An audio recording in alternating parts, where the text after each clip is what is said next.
touch on my bottles if you ain't coming home. I seen you put the lipstick in the Prada, you moving on the floor. Nice, young, and the vibe is electric. The bankroll at my door. I feel my senses overload, wildin' cause I broke the mold. Really in this business of investing where I win the most. Cruising when it's 2 a.m. Bodies hanging at the banks. Drive me to the nearest liquor store to celebrate again. Oh, it's all mine, mine, in good time. It's all mine, mine, in good time. Hold up, wait a minute, stop. I don't even need you anymore, I'm on the top. I've been on a roll, you've been on a drop. I can't give you lessons and this shit is hard rock. This ain't new to me. She just sent 140 notes to me. Dripping YSL, these bitches using me. I can't give a damn cause I've been through the rain. I seen you put the lipstick in the Prada, you moving on the floor. Nice, young, and the vibe is electric. The bankroll at my door. I feel my senses overload, wildin' cause I broke the mold. Really in this business of investing where I win the most. Cruising when it's 2 a.m. Bodies hanging at the banks. Drive me to the nearest liquor store to celebrate again. Oh, it's so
not losing control. Bloom taking out the pickup. Maybe I'm sure you're playing kids down. Do they know Crossfire being held here? But that's him being traded out. Now it's a 1v1 situation. It's all on Hunky. If he loses this, it is now another tied game. Or it's the one. Oh my God! They're allowing Monster to Blue Fire and take him out. That's the Monster. Unfreaking believable. Top of his head. You didn't see it, but he gets the kill!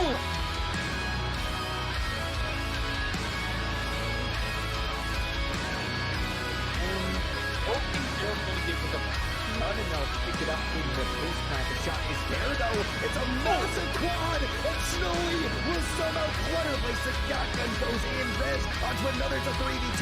Scudder continues to shut it down, and it's all over. Mr. Pang finish the game, and there it is.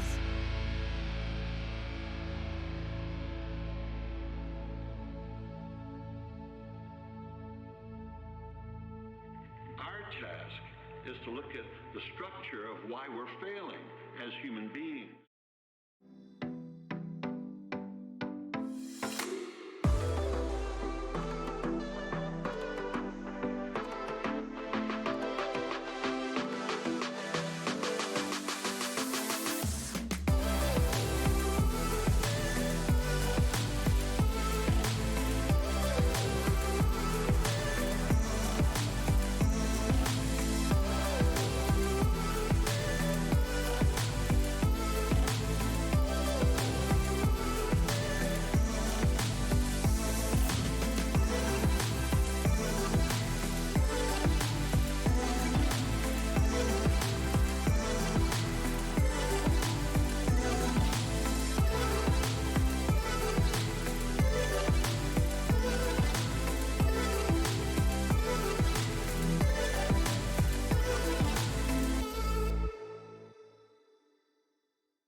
Hey guys, welcome to season 3 of Xenon Gaming Series. We are here on play day number 1. We have two amazing matchups for tonight. I am PhoenixBlayze and I am joined by my wonderful friend here, Klimpse. How are you doing tonight, dude? Nix, I'm doing awesome. It's fun. I finally get a cast with you, and we're casting the opening night for Xenon, so that's pretty cool as well. And I'm just excited to get my hat in the ring, and especially get a good old shot with you and watch two teams compete right at it here. Yes, I have to say we have some really fun teams tonight. But first up is going to be the Leviathans versus Team Valence.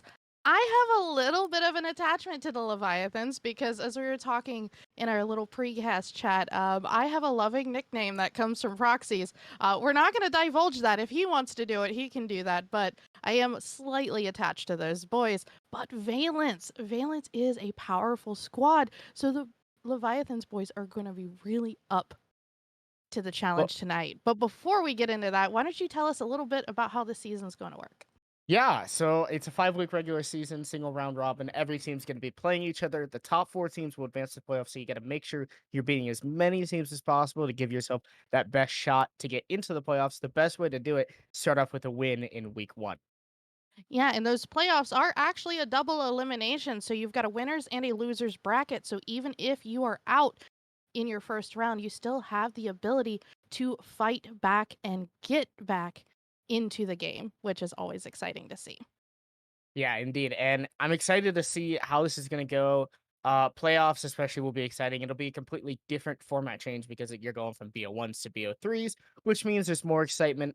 It changes the way that the game is played. BO1s, anyone can beat anyone, but BO3s, it's always going to be the best team on top. And that's what makes this a format so exciting. I personally participate in this type of format through collegiate leagues that I play in. So it's cool to see this in other T3, T4 leagues and start to see this start to grow as a format popularity choice.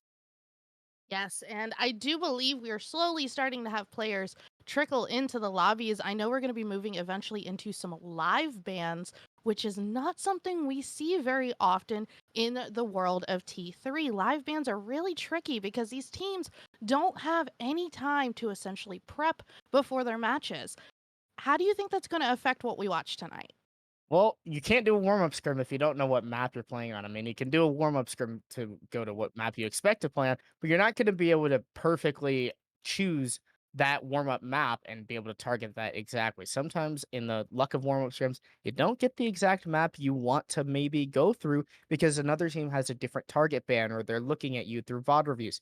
This is the first week, so we're probably not going to see too much target banning or anything crazy. But look to week 3, week 4, you're going to see teams play the same map maybe twice then. And week 4, week 5, you're going to see those maps start to get banned out on those teams. And tonight is the night where the storylines begin, but so do our bans. And it does look like the first ban is going to come out from the Leviathans, and it's going to be an immediate no go on border. Not surprised. Not too many teams like to play border. Well, the format here is ban, ban, ban, ban, ban, ban all the way till you get to pick. So we're going to see a lot of maps slowly start to trickle away. I think Border goes away. I think Skyscraper goes away. I think a lot of those newer maps are going to go. I think we're going to go to something tried and true. I'm hoping not Oregon. I really don't want to start off, with the good old Oregon, but I it's T3 man, and sometimes it's just how the cookie crumbles. Yes, and when it comes to banning, it there is a little bit of an art to it. If you know your opponent's map and you know what they're great on, you can kind of target ban those and really push them to an uncomfortable position and even sometimes to a map that you want to play. But this is also, like I said, a very interesting situation here because normally you don't just have the straight bans all the way through and have like a decider like this, especially with this many maps. But I would say if I had to send Leviathans to a map that they would want, I would probably say theme park. Just knowing and seeing the boys play before, they're very strong on things that can be highly destructible. Well, theme park's a really fun map to play and a really fun map to cast as well. With it having come back, it's one of those fresher maps that we haven't seen in a while. And I remember casting. I can't remember the name of the league. It was a little bit ago. It was their qualifiers, but it was really important. It was DAL. That's what it was. It was DAL quals. We were seeing Mira back. And theme park back for the first time, and Miro is really strong and prevalent. And guess who's back Mhm. in competitive play after a little temporary ban with a bug of the C4s kind of exploding it through the mirror panels? You don't really love to see that. So it's fixed, and we're able to see that operator in play again, which has changed some of the strategies possibly for these teams coming into the match tonight. Now, when you're talking about strategy change, don't forget we have two brand new operators that are in the pool because there's no more operator quarantine anymore. So we're gonna have the Azami as well as Sens on the board. I know specifically Border, even though it's been banned, I have seen some teams bring in Sens with a glass. And just watching the way that, you have the ability to bring old operators in that were totally null and void is amazing. It's great to see some of these more common maps have, the potential to have new little tricks up their sleeves. All I'm praying for is no old line. I don't need another mistake where I'm getting scanned and there's perfect wall hacks basically made for the other team. Hopefully, Ubisoft has learned from their mistake a couple years back, and I don't miss those days, that's for sure. But with these two new operators, Sense seems to be actually on the lower end of the tier right now. You don't seem to see a lot of Sense play. They don't get played very much, if at all, because there's very few strats that you can really do. I've seen some cool executes on Chalet where you actually throw it through a drone hole, and you'll throw the smoke through a drone hole to lay down that line of sight to block it off. You'll Maru up the dining hatch and plant there. There's some cool, unique strategies with that. But how viable does that become? I think the gadget does need to be a little bit stronger, especially we've seen a lot of complaints about the AR. 51 bullets, another kind of LMG-esque gun coming into the game, but with how little damage it actually does, it doesn't seem to have an impact. And we're starting to see players actually go towards the 417, kind of taking out their inner onigiri and showing the DMR about. And unfortunately, we are a little stagnant at the moment with these bans. You can believe that Klimpse and I are talking in the background to our production team, going, "Hey, you guys, make these guys ban! Come on, come on, come on!" But it's just one of those things when teams don't know exactly where they want to go or how they want to push things to the end. You have a little bit of a delay. I know back in the day when I played, unfortunately, we didn't really have much, this much ability to like pick and choose between maps because we didn't have what 7 maps in the map pool. Yeah, we had what, it was 7, right?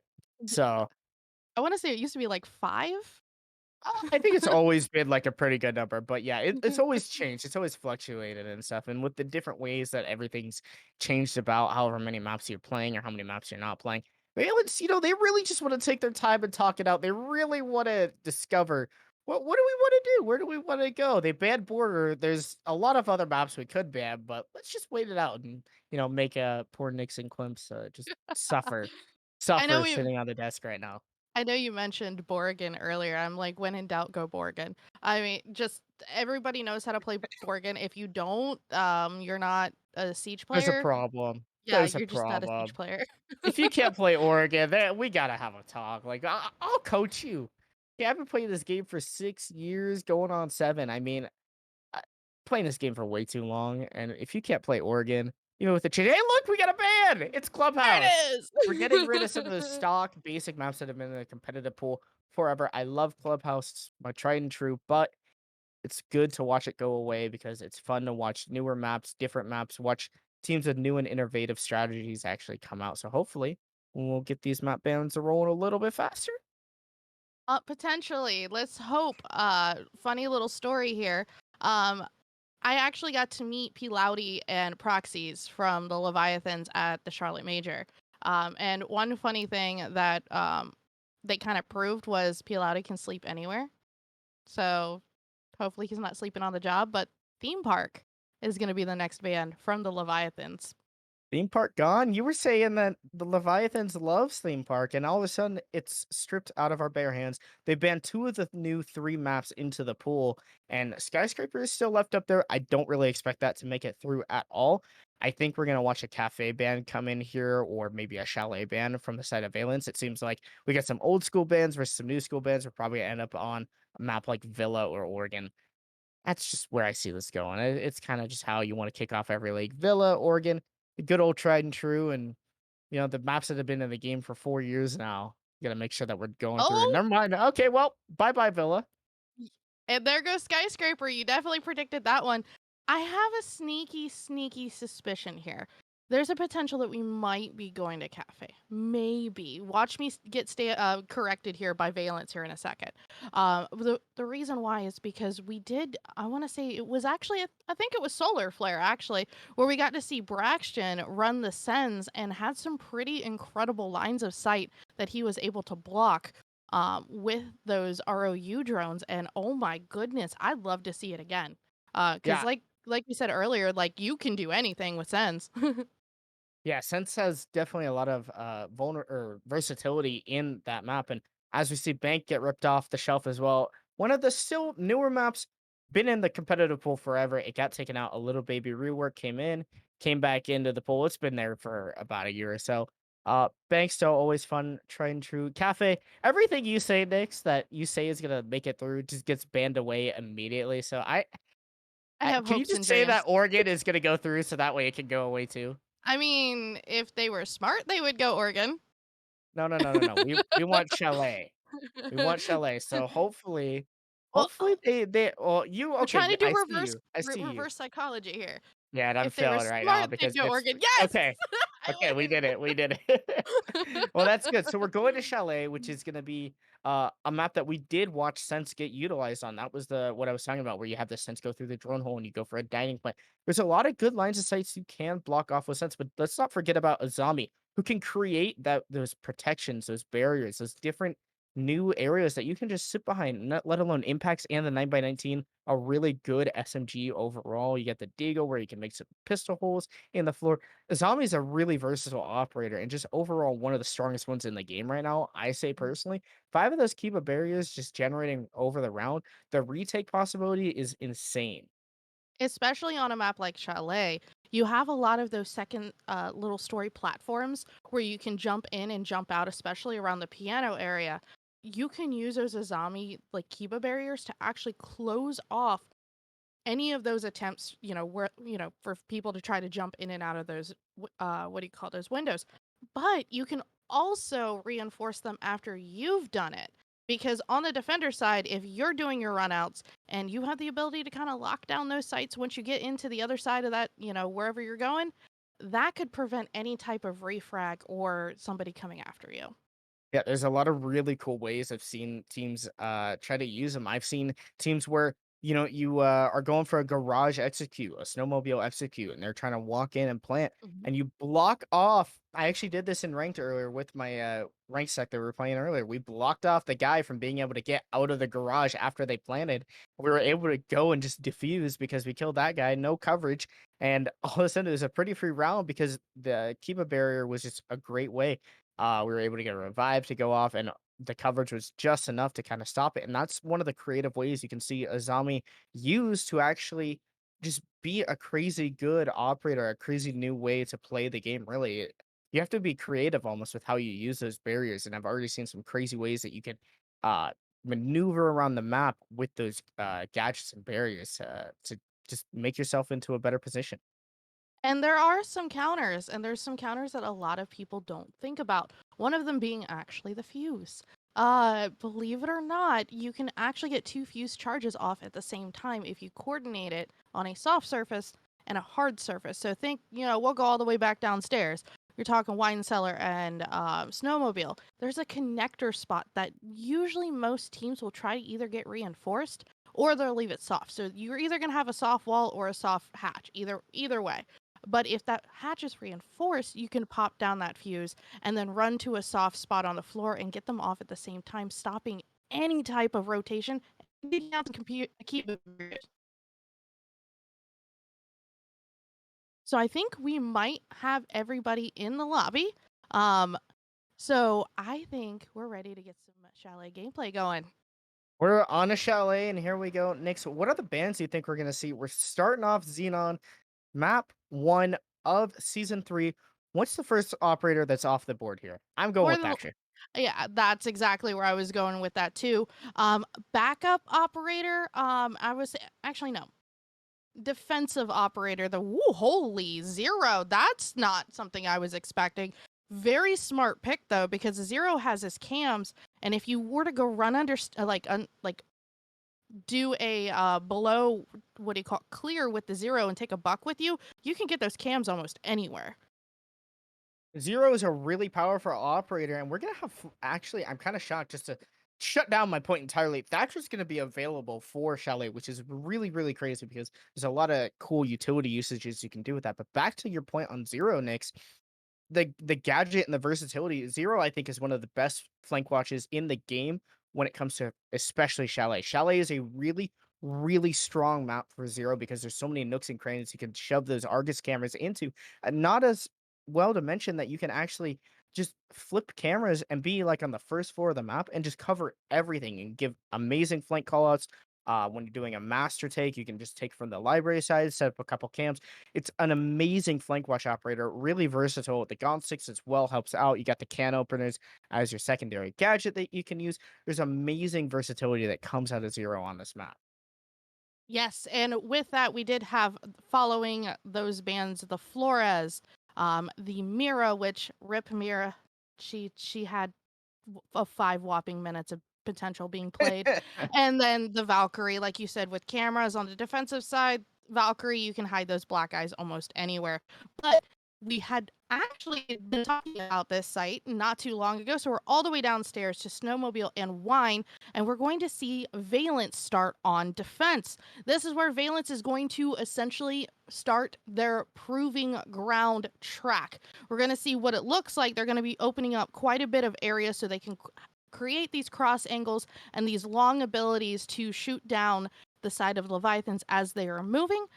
But I will say, lineup's not too crazy. We have the Warden, great for flashes, great for utility.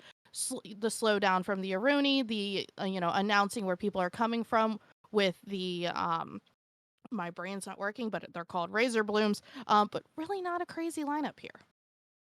A really crazy defensive setup, though. I mean, look at this extension all the way to the big garage. Waffle's already in the building in the solar. Look at the amazing pre-placed drones done by Leviathan. They're going to have to work their way into the building here and try to clear out this player, the Thorn, Unstoppable, who's just hanging out right now in the big garage. They're trying to cause a bit of chaos, a big distraction. But look, Ro and Waffle have already found their way into that west main / dining corridor area. They're going to really work to clear this guy off quickly, and hopefully it's going to help them to be able to propel their attack onto possibly the backside from what it looks to be. Yeah, and when it comes to any type of backside pushes, you want to make sure that you have your teammates spread out just enough on the defensive side to make sure nothing's going to start, kind of catching you off guard. Because Chu actually used to play for the Vipers, and he used to be one of their top fraggers. You could put him in any situation, and he would be able to just go to town. So that's one of the players you're going to have to worry about because he knows how to connect those shots. But one thing I'm very shocked about that we are witnessing is this Leviathan's attack team is very spread out. There's very little coordination here, and even people are droning themselves in when that's not typically what you see a team do. It's not what you like to see, but Rose starting to creep down the west main stairs here. Might be able to catch the Thorn off guard, but instead Waffle's going to start out getting a frag on the Silix, quickly answered by the side of Valence on the Pilauti. Now all of a sudden Waffle falls down as well. Unstoppable really doing a great job to hold on this position here. A nade comes in, does not net the kill, and all of a sudden Leviathans need to find a way to clear this player out of big garage because he's completely stopping down this push right now.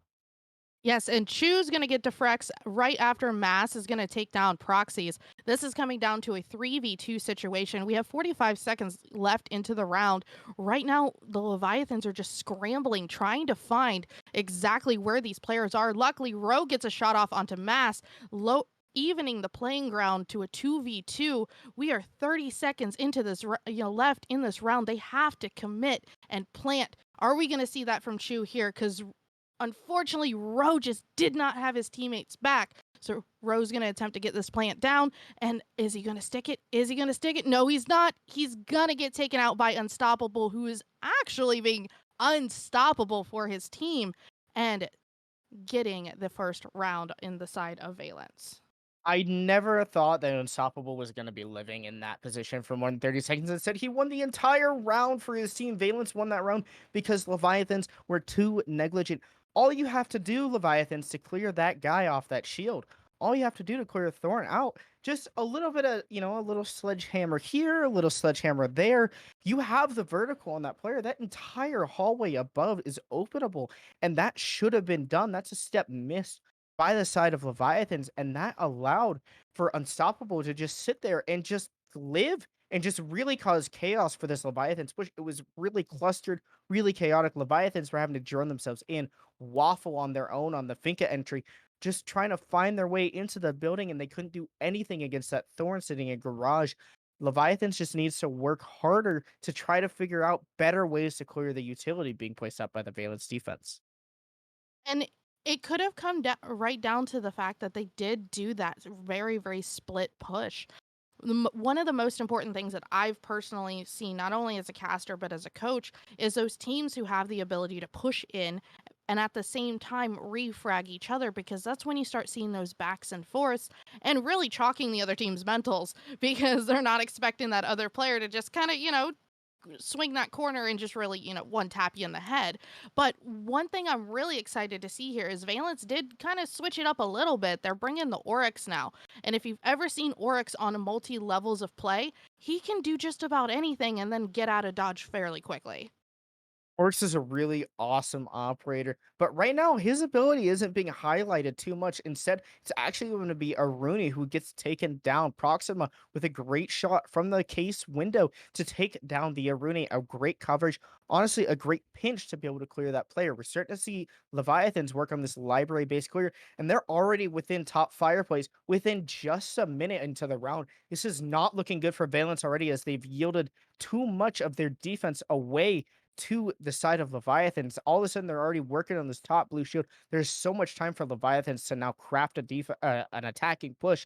Even with the loss of Peel Out, your sludge does go down, which is going to hurt to try to make some of those vertical angles, but it doesn't matter because the control has been given to what they need.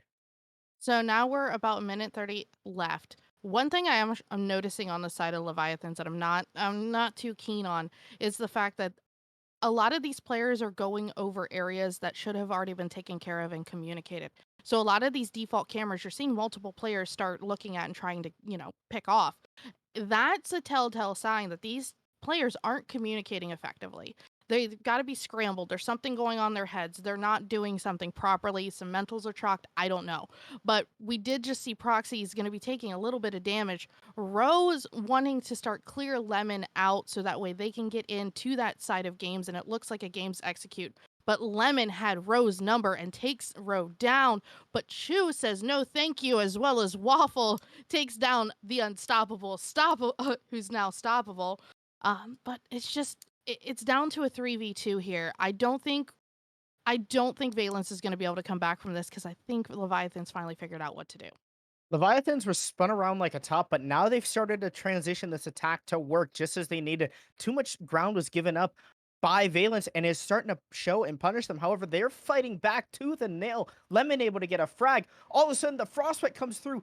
Ducks free, the Malusi able to get a kill as well. And I don't even know how Valence wins that round. There should be no way, Leviathans, that you let them get through there, because what are you guys doing? As we see the player cams popping up in here, I don't get it. How are you losing that, Leviathans? Valence, you guys are just crazy for getting these rounds right now. It's a poor defense played, but even a worse attack played right now. I need to see a little bit more coordination and structure out of both sides, so that way these mistakes don't happen. That's going to play right back into what I was saying before about the lack of communication and the lack of coordination. If you're not properly taking those 1 to 2 seconds to throw a drone in, get some information, or even listen to your teammates, as they may have called that Frostmat out, because there clearly was a drone droning out that Frost who was hanging out in that stock room. I don't really know what to tell you at this point, because I do know Leviathans does have a slight disadvantage, and while I may say slight, it's actually pretty major. Ro and Shu, if I'm not mistaken, are 2 brand new additions to the roster, and it hasn't been very long. So they haven't, unless they've been grinding day in and day out, they may not be coordinated yet. Even with these newer players though, Nix, you gotta be able to see these common things. I mean, you have so much control a minute into the round and already having full control of top fire, library. All of this pressure has already been casted and created onto the side of Valence, and all of a sudden you give it up. I don't know what's going on. I don't get why that's happening. Leviathans has so much time and they're still waiting to the last 20 seconds to execute, which causes more pressure. That means they're not droning enough. It means they're not being fruitful and smart with their drones. Instead, they're just throwing them at the site. They're getting intel that ends up becoming old. They forget about it, and it comes back to haunt them later in the round by another minute or so. Yeah, and from what we're seeing a pretty default take here. They're going to go in and attempt to get this double wall so that we can slowly start pushing into sight, potentially planting on that little half wall.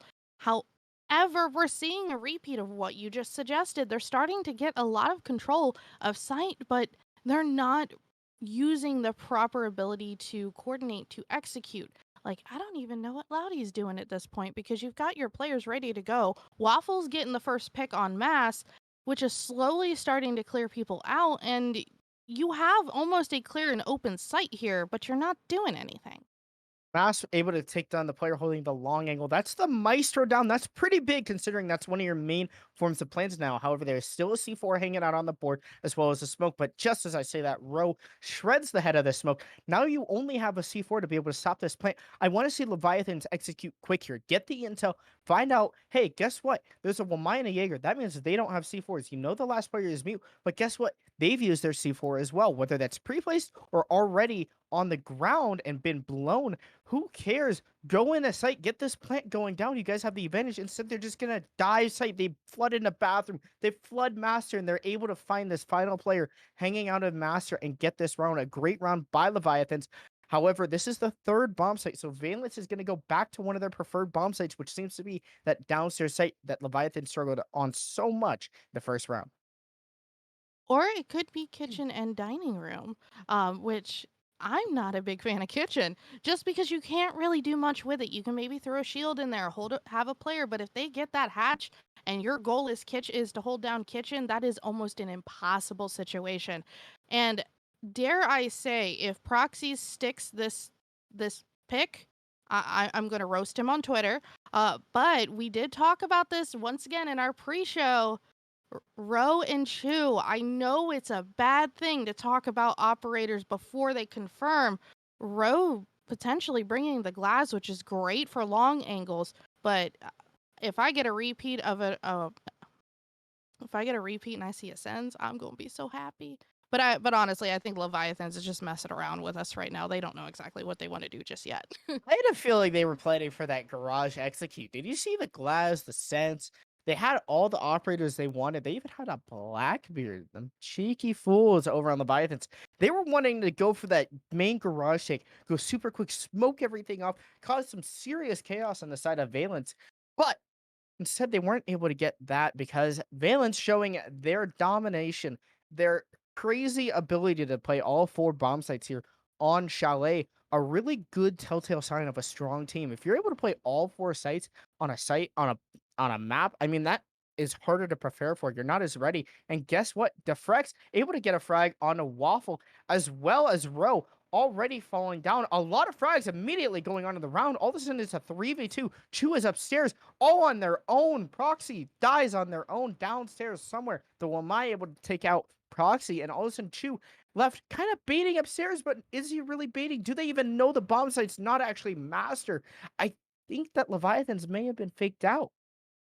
There's a very good potential there because that's one thing a lot of teams do is they set up different angles and things in other places to try to funnel you into different areas than you normally would have gone.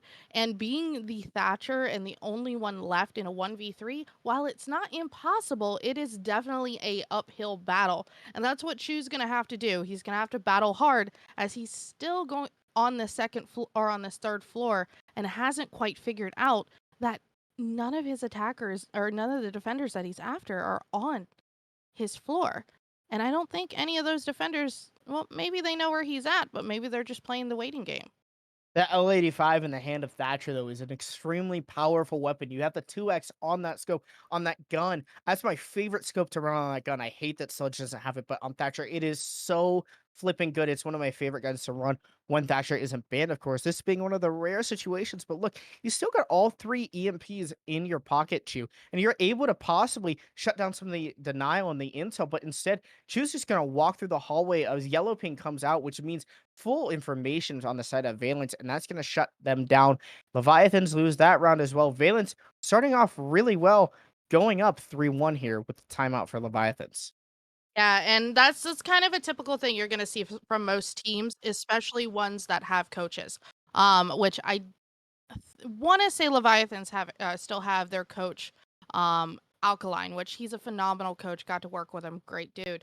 But when you go down 3 rounds, that's when you start kind of mentally giving up. So if you use the good rule of thumb and do a timeout after 3 rounds, you have the ability to kind of sit there and think, because you don't want to go to the half anything less than a 4-2 split. Anything less than that is going to be very, very hard to come back from.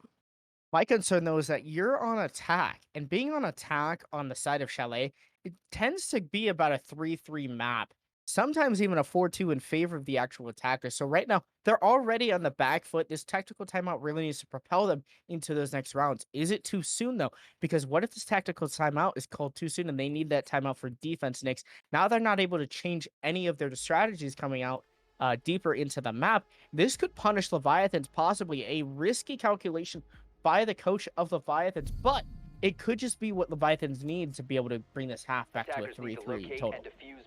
And that would be the ideal situation, but sometimes you just need a little bit of time in order to just reset some mentals, and that could be very well what the Leviathans need here, and that's hopefully what's going to potentially get them this next round. But we are going to be back in bar, and we're seeing this beautiful extension and these beautiful long angles created by Valence, and we know that this is their shtick. This is what they're good at. They know how to get certain angles held down and hold them and not abandon them, especially when it comes to Leviathans pushing from that top down. I'm curious though. We see Unstoppable on the Oryx again. Are we gonna have a roaming Oryx? I think so. That Oryx is planning to play on that kitchen side and hold some of those when the side of Leviathan decides to drop into the lobby, and I think that's something that punished them last round a little bit. Leviathans likes this library take, which means basically the Oryx of Unstoppable is unpressured at all, if at all, by anybody on the side of Leviathans. And it's going to be really hard, really pesky when you're having to go for that late execute to have to fight an Oryx with that T5, a really powerful SMG with a 1.5 scope, all the way in dining. And that's honestly, that's a beautiful rifle, and especially, actually, you know what? I'm actually kind of excited right now because we just witnessed Chew is taking the time, it looked like, to actually drone some of his teammates in, which is phenomenal teamwork and is really what you want them to do. But I think, what is this Wamai doing? Wamai looks like he's getting a little active here. He took a little bit of damage, but now he's kind of getting a little sneaky and is playing those lower stairs.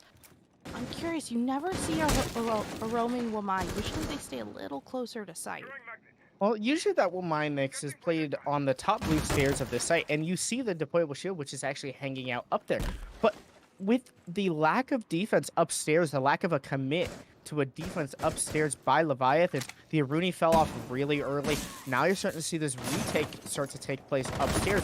But earlier on in the round, they lost all of that control, which meant that Psychic had to give up all of that control. They had to just leave the blue stairs with normal home or normal position. They tried to go downstairs, but they saw a teammate hanging out down there too. So now Psychics had to find their own new home somewhere on the map. But guess what? We've got a trade taking place. Waffle goes down. The Finka losing all of that HP, all of those adrenal surges that still could have been in pocket, might just punish the side of Leviathans here when it comes to late round damage and execution.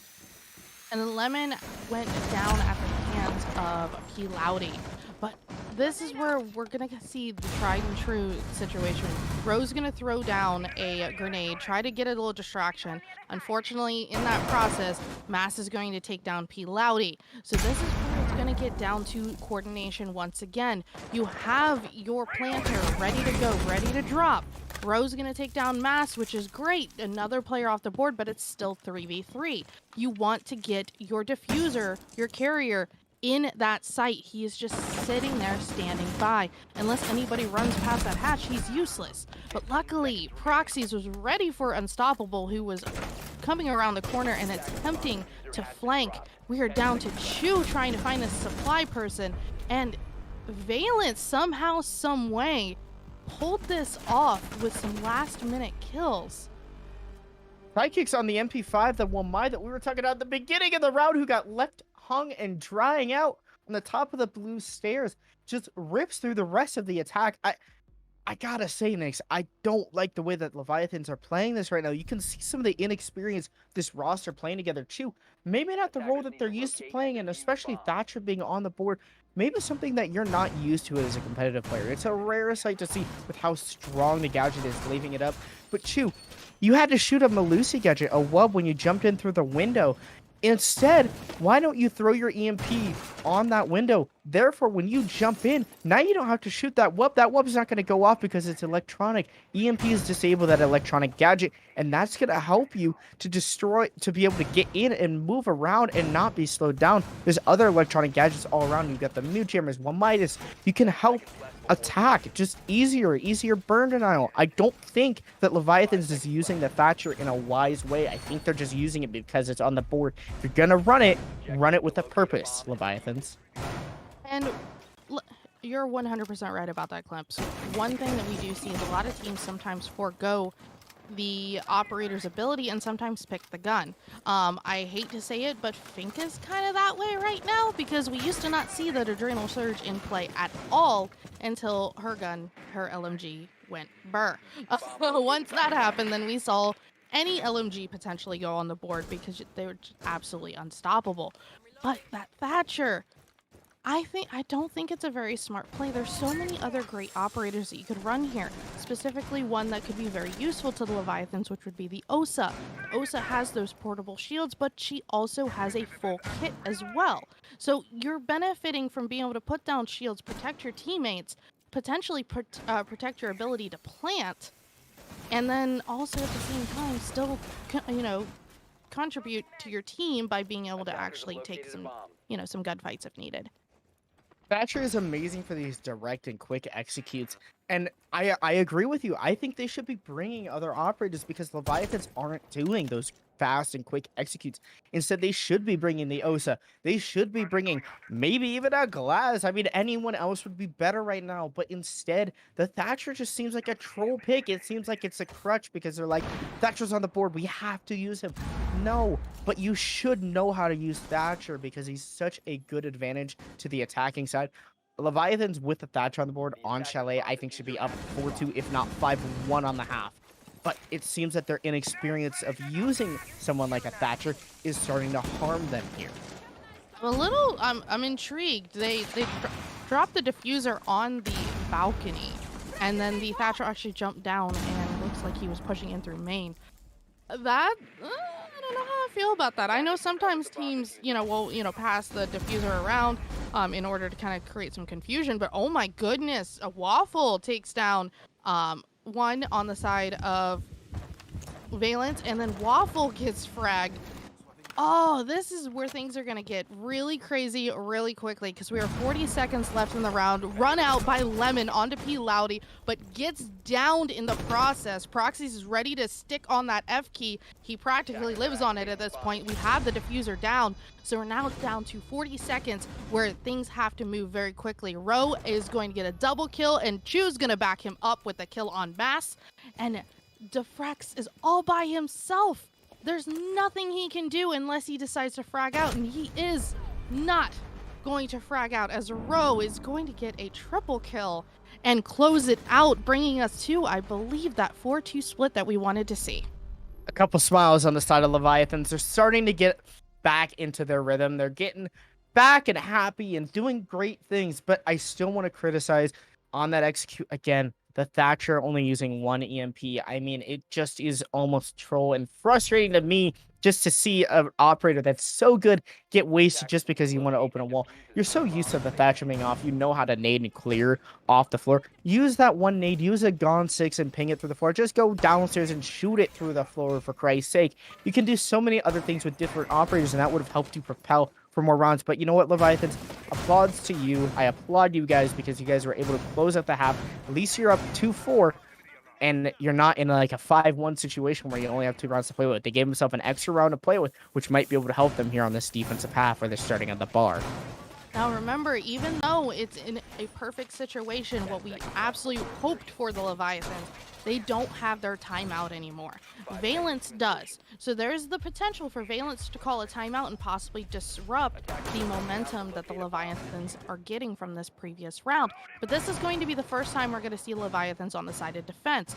They have opted to, if I'm not mistaken, they're doing kind of more of like a turtle-esque kind of setup here, because we do see the Jaeger, which is typical, great for utility denial. The smoke, which I'm gonna say it right now, I know this boy inside and out when it comes to a smoke player.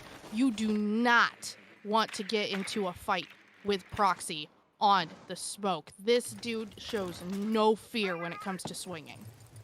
Especially if they're starting to heat up here in Proxy, 3-5, but if they're as confident as you're saying, Nix, on that smoke roll, that just might be something that might help them propel themselves into that positive KD range and really start making some impacts on the rounds here.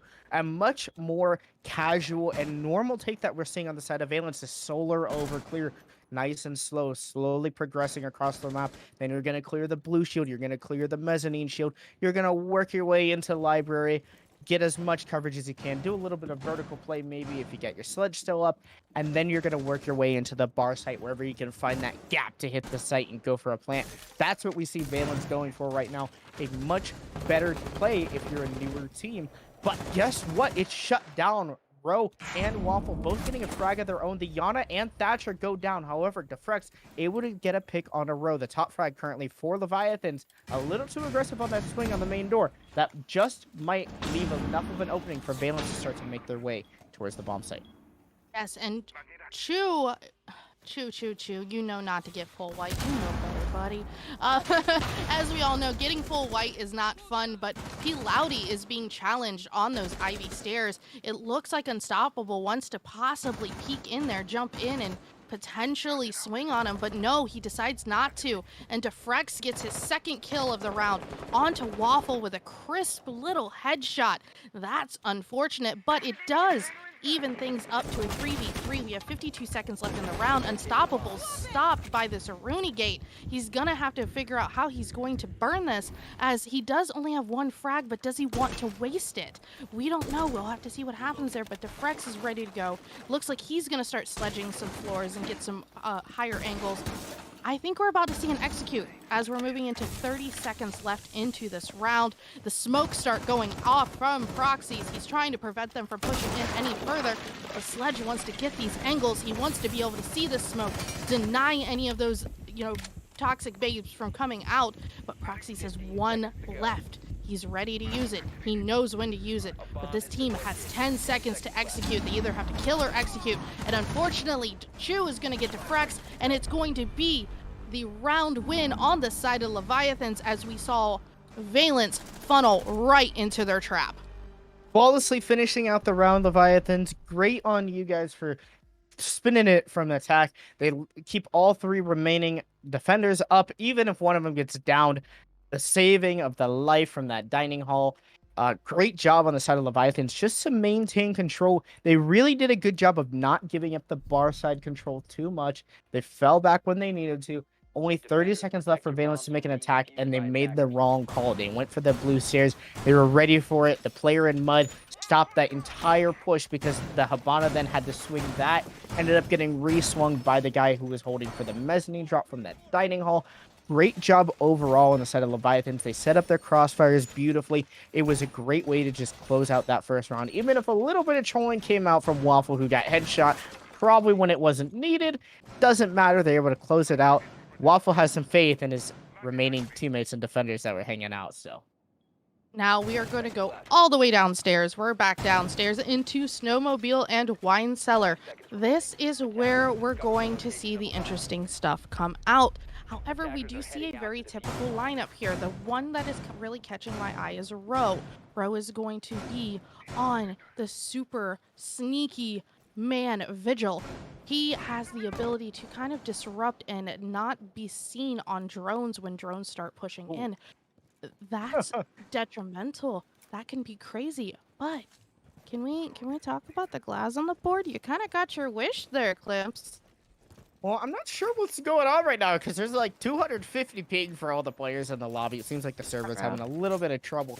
So that glass might not be too great right now, considering if you're shooting someone and they're not dying on that 150 ping, it's gonna be a little rough. We might see a rehost here for the server to come out, but it doesn't matter. This round's underway. It means everything's taking place. Look at the use of the Thatcher. This is what I want to see. You have multiple purposes and reasons.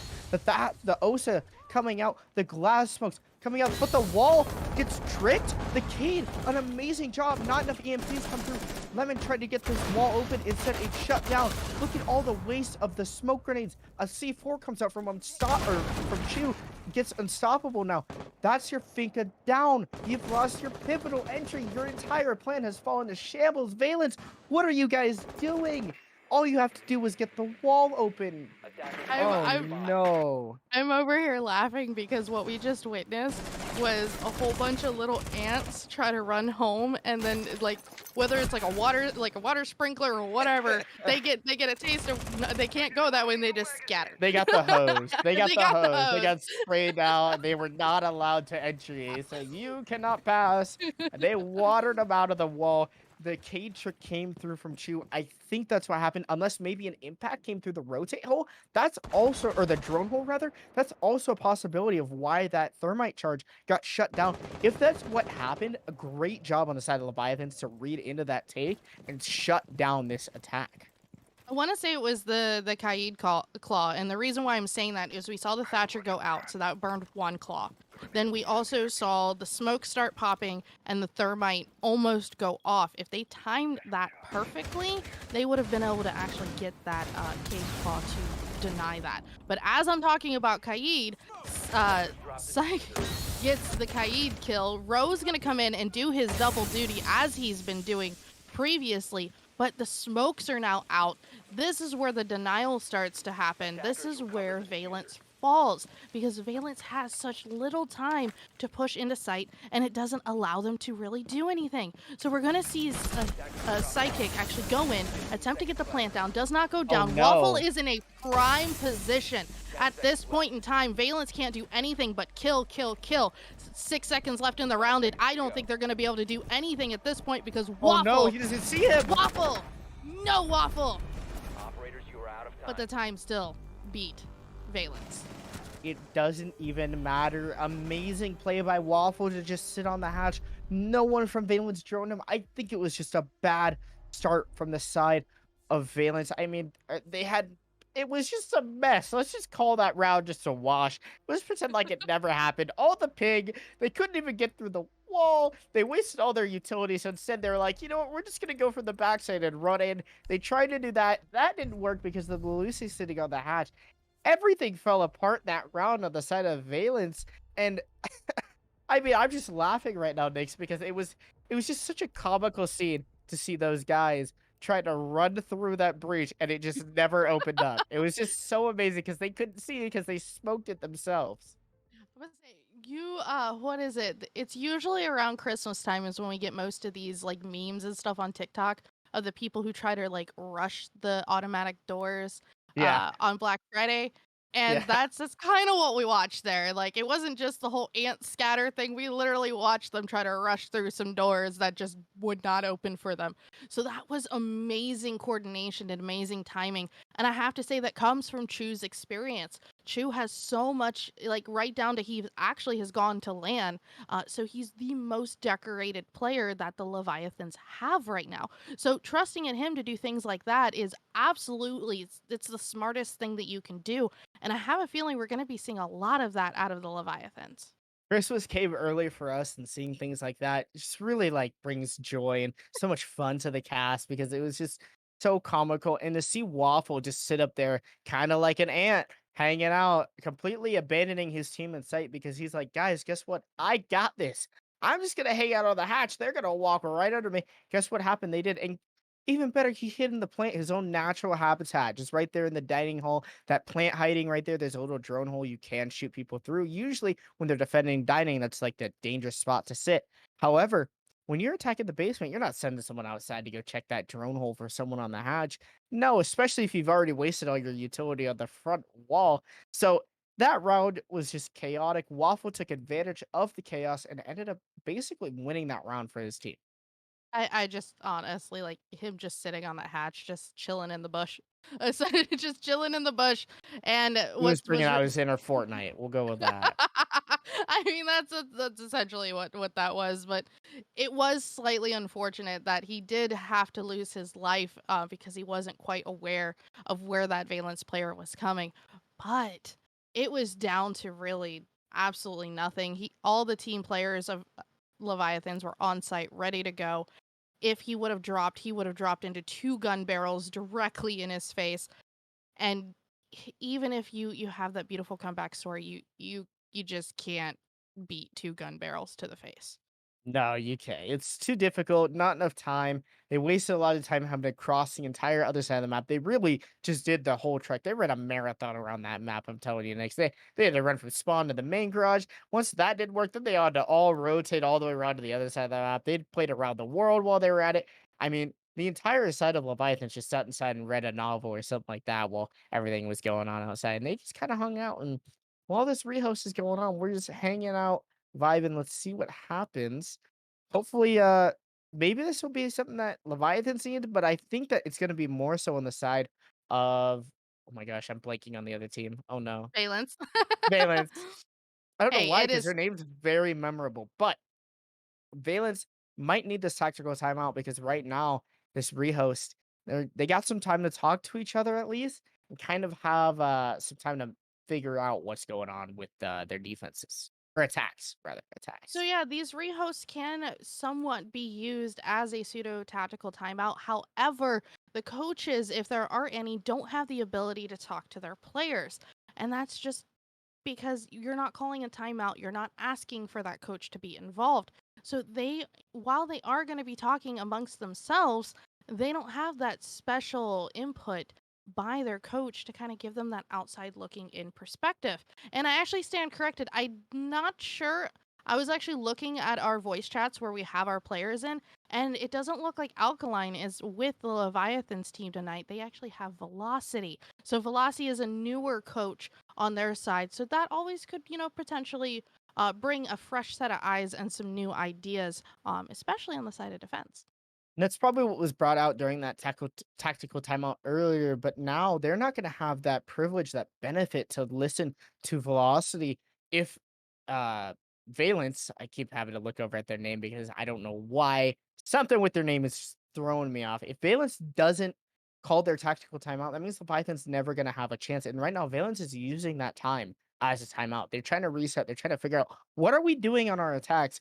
What's going wrong? Well, I'll tell you what went wrong last round. But what about the first round? What was going wrong there? What did they not do right? What did Leviathans do right in order to let them succeed?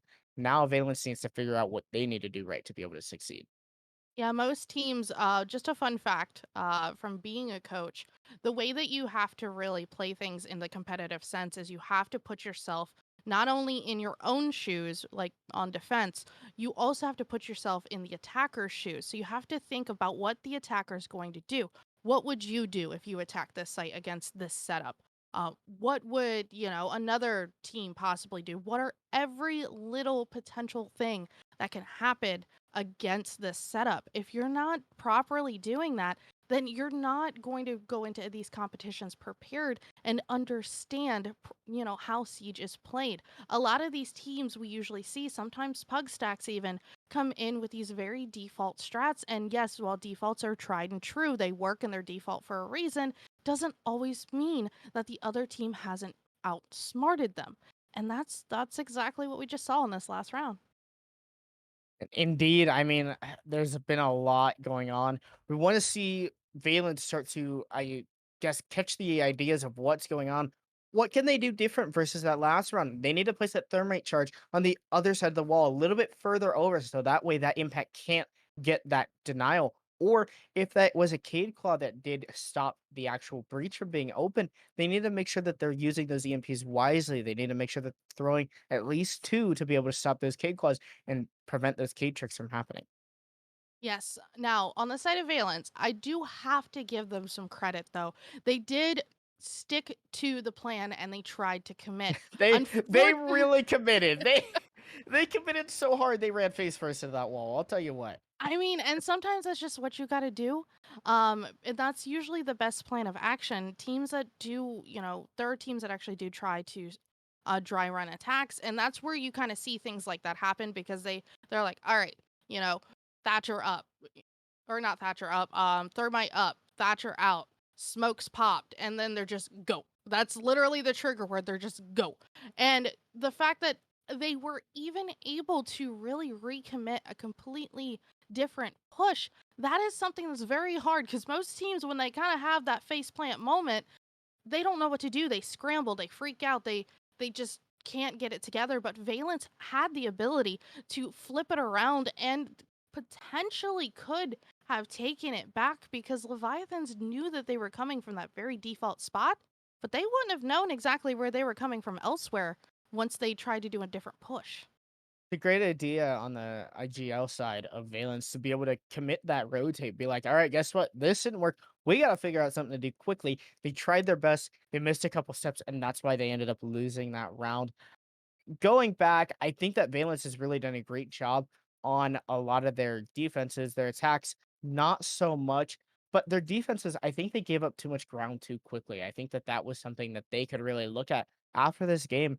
Why are we giving up so much ground, Valence? I mean, you're giving up the entire bar floor attack control. When you're defending bar, you're giving them all of the library, top mezzanine. I get it that your plan is to go for that retake maybe on the upstairs, but to give it all up in just 60 seconds, it takes 10 seconds, 15 seconds to get to the building, open everything up for just that little bit of control. Now you're doing all this. It gets crazy and stuff. But looks like we're going to head to a little bit of a break right now while we get the server set back up. We'll see you guys soon once we're back in. So take care.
Welcome back, guys. We're back into this game. Leviathans Valence still going on. We're back into the lobby. Hopefully, everything's all set up. We've got our rehost going. The service died just a little bit, and it seems like we have an issue with the settings. Yeah, I think we're gonna be going back to another rehost. We've got a little bit of a goof on our end, our observer Schmitty. A little bit of a goof, but that's okay. It happens here and there. We're probably just gonna cut right back to another break. That way at least we can make sure we get into the game. Yeah, sorry guys. Hey, we got you. We fooled you. We did it on purpose. No, we really True. didn't. But we'll see April you guys. Fools, but it's July 20 or June 27th. We're practicing for April Fools next year. So we'll see you guys in another few minutes.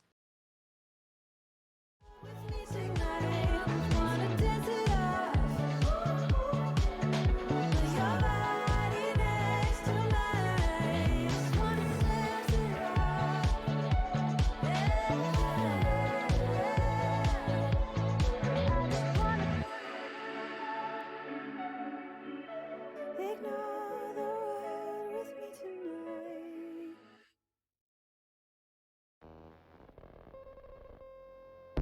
Everything is twofold. What's joy is pain on the other hand. And what happens when the one that you love is the main cause of your suffering? I need you like I need air to breathe. I need you to save me from me. I'm caught in your wave, I'm drifting away. I need you to save me. Please don't let me drown. Please don't let me drown.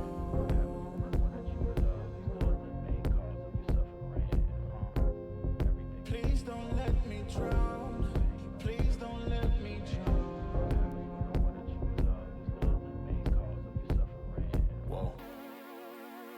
Give me all of your lies, 'cause you're my demon in disguise. I learned to love the cage you keep me in, but the walls keep closing in, and I don't wanna die, but your poison feels so right. Why do I want you when you're bad for me?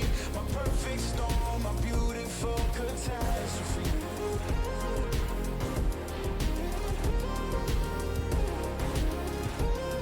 My perfect storm, my beautiful catastrophe. I'm drowning with all of this darkness surrounding. You need me like you need air to breathe.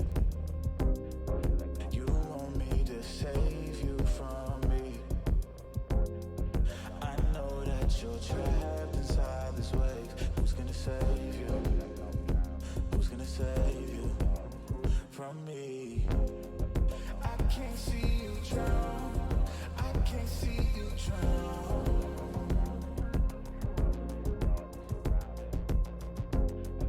I can't see you drown. I can't see you drown. Whoa. Give me all of your lies, 'cause you're my demon in disguise. I learned to love the cage you keep me in, but the walls keep closing in, and I don't wanna die, but your poison feels so right. Why do I want you when you're bad for me? My perfect storm, my beautiful catastrophe.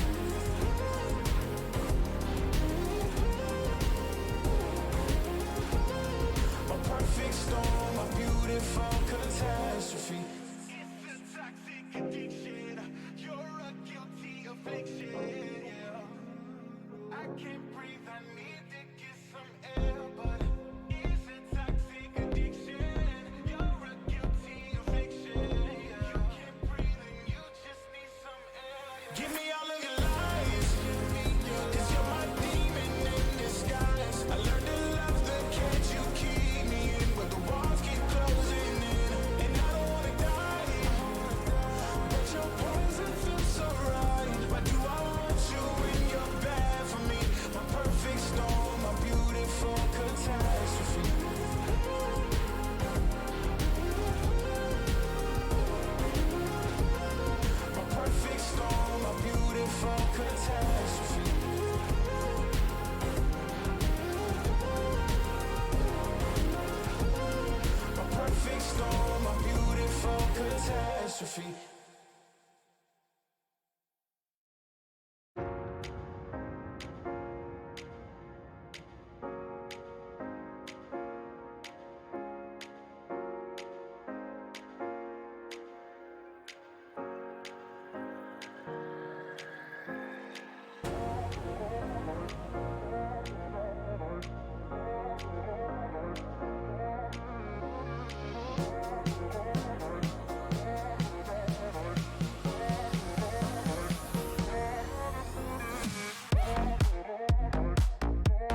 No more talking about it.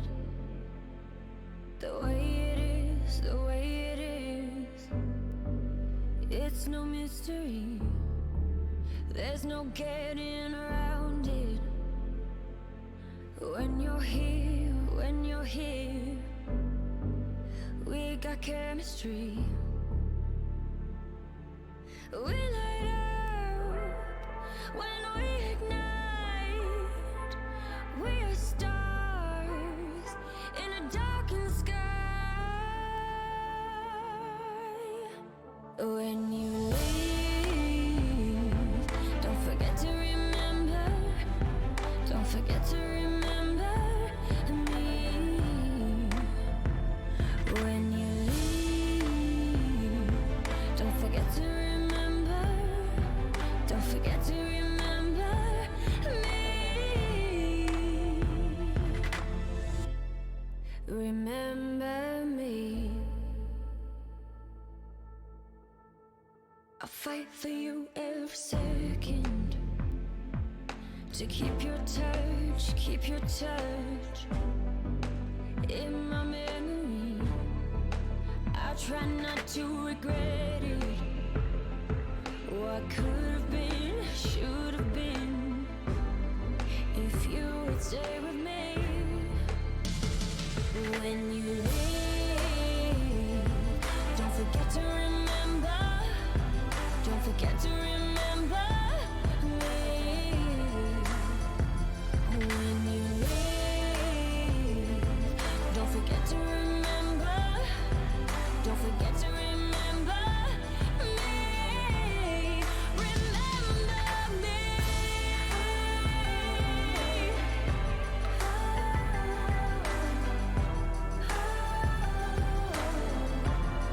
Remember me.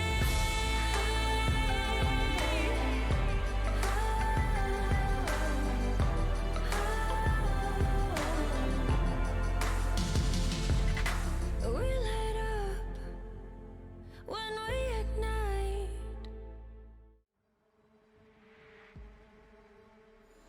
All right, well, hopefully we're back in the game. I think we're back in the lobby, Nix. It looks like we've got it all set up. We're tied 4-4.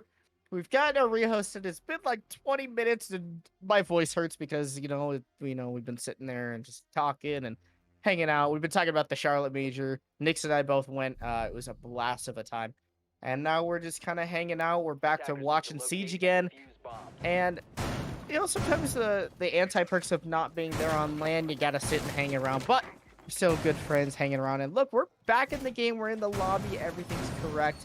I'm so happy. We're on a kitchen dining defense for the side of the Leviathans, and half their team's already made their way upstairs. I'm wondering if we're gonna have a fake out at this point, because we are gonna see a couple very typical reinforcements, very kind of reminiscent of if they were going to be up in that office area, but this looks like it's potentially going to be an extended hold. Now, I do want to go ahead and say we are going to see Proxy's, scurry his little butt back to site because he is on that smoke, and he's on the smoke shotgun. That is the weapon of choice when it comes to him swinging. So anybody on the side of Valence, yes, we have a couple LMGs on the board. We do have what could potentially be a rush situation here. If they're going to be rushing in a site, they got to be careful of that shotgun. Making sure they're getting here onto the library side of the map. It seems to be a little bit more of your standard clear for the kitchen dining site. Leviathans, the one thing I liked about their attacks, they were all different. They were unique. They weren't the standard typical clears you see. Valence, on the other hand, pretty stock standard stuff, other than maybe their last round we can talk about, which is where they all ran into that breach. If you don't remember that, pretty good time. You should go watch it back. Definitely get it clipped. Post that thing all over Twitter because that's going to be some great impressions for yourself. But we're starting to see them do kind of that same default stock standard attack, work their way through library, get that top wall open, then they're going to work on the bottom wall. They're going to force the defenders back, try to go for a plant behind the table, shoot out any utility that stops them. That's kind of their goal here. That seems to be what they're setting up for. That's what they're starting to work on here now as they're getting in a top mezzanine. And that's essentially, it does almost look like they're kind of doing that little bit of a fake out like I was suggesting before. because they do have that one player up in office, you know, steadily holding that, because it does look like they want to kind of start pushing that way, which here we go. We see the Thermite come out. He's going to open up that wall, but is he aware that that site isn't, that's not where site is? Most teams get those sites early. I don't know here, because the site's all the way downstairs. But guess what? The Frost has already made their way in and able to knock down the Frost who's hanging out. Unstoppable here on the bathroom window, trying to apply some of the pressure to the defenders in Solar, who are looking to drop back, possibly back down into the actual bomb site, which is that kitchen dining site. The Frost has made their way in a little bit. Unstoppable able to tag up Row, but runs out of bullets in the LMG. Sing just a little bit too much. A lot of damage has come out on the side of the Frost, not so much on the side of Leviathans. Row and the Frost about the same for HP, but guess what? Leviathans is one player less because P. Loudy overextended early on in the round. Now we're going to see Lemon placing the Thermite charge on the proper walls. They get it open, but nobody's quite there getting ready for that push. They do have Leviathans are holding down site, holding down these key areas in which they are going to be able to get easy picks. But however, Valence is starting to slowly set things up. Lemon's on that mezzanine balcony where he, actually no, he's in the front entrance, where he is unable to push in because of smokes are coming out so smartly. But Psychics is going to get Waffle. That's going to put this in a 5v3 situation, which is not good. We're now to a 4v2. Plant is going down by Lemon. He is going to stick this thing and make sure that Valence takes this round, which wasn't a full plant. It was kills that time. Nearly a plant going off, nearly getting one down on the stat sheet, but it doesn't matter. Valence had all of their crosses checked. They had everything checked. They dotted their T's. They crossed their I's. Wait, that's backwards. They dotted their I's. They crossed their T's. Yeah, we're just going to skip right on past that. I know my alphabet better than any of you, okay? So, let's just say Valence did a great job of just making sure that they had all the boxes crossed. Everything was checked off. They made sure that they had all their crosses. They made sure that they had the C4 shot out. They made sure they had some pressure on the West main player, the kitchen player. They did a great job of getting that top floor control, pushing those defenders back, and then finding their way downstairs, opening that wall, and getting that execute down quick. That was great by Valence. They didn't waste any time. They got that bottom wall open, a little bit of drone, a little bit of intel, and then they just went for it. And that's what I like to see out of teams. I don't like to see that long waiting, that slow attack, that 30-second meta, 20-second meta attack where you're pushing in at the last second and you gotta have a player stick in the diffusion. They can't get off. Instead, Valence plays it smart, and they go for their execute with a minute and a half remaining in the round. That execute was almost a two-part execute, where not only did the actual plant go down and that player felt confident enough to stick that plant, but they had the proper coverage in order to support that. But we are now in round 10. We are 5v4. Valence has one round separating them from going to match point, but we shall see exactly how things go down. Now, I do want to point out Ro's going to be bringing the Frost this time around. He's going to want to stop, obviously, anybody from attempting to jump in to areas that are commonly not droned. However, I think Valence is a little bit smarter than that, because Valence knows just from their defense that people were easily triggered by those frost traps. So we'll have to see exactly if any of that trickery is going to happen, but Valence already is starting to push together. They're playing this the way that it needs to play. This is a team game, and that is how it needs to be played. Slowly, the push is going to start here. An interesting setup here on the office wall. You don't have the full wall reinforced, which is kind of odd, but it still works out. However, I'd like to see Leviathans possibly make some feet holes on the rest of the office wall, so that way you can challenge any of the players sitting in office. Like, they'd probably be able to kill Lemon right now if they just sprayed through that wall from the main stairs. If they had shotgun holes, it would prevent some of those players from being able to sit in some of those precarious spots. And guess what? Unstoppable able to shut down Waffle. I don't know exactly where they were playing. It seems like that's maybe the mezzanine player, based off of the Finca being on the library balcony rappel there. The Frux now making their way in a top fire here, and a lot of control has been yielded by the side of Leviathans. Valence doing a great job of getting into the building, starting to make their plan go. P-Loudy gets down now after an engagement with the Habana. Lemon able to get that frag and finish that out. Chu now forced to rotate and actually has to take out their own barbed wire to make sure that that clears out any noise cues that might give them, give the side of Valence later in the round. Smart moves here. We do see a lot of verticality, a lot of holes being opened up so that way angles can be found, and so could potential kills.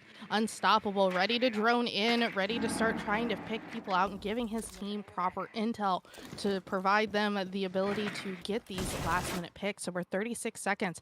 We are down to the wire at this point. 30-second meta is might as well what you call it, as Valence does have all 5 players on the board. Lemon's going to be taking a little bit of damage here, but Unstoppable gets into a fight with Roe and goes down, unfortunately, and as Roe is reloading, gets taken out by Mass. This is now a 4v2 situation. Leviathans can't do this.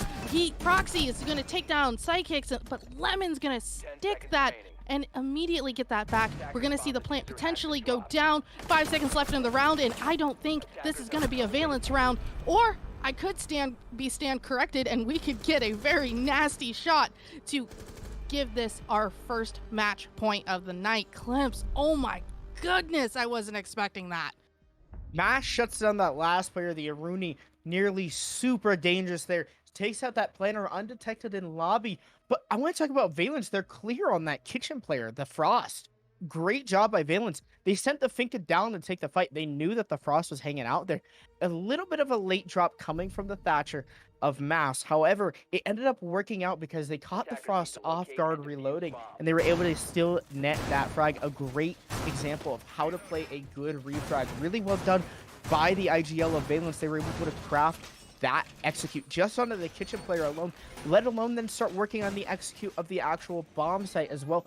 Really just a great job overall. I can't criticize anything about that attack. I thought Valence did a beautiful job of working their way into the bomb site there.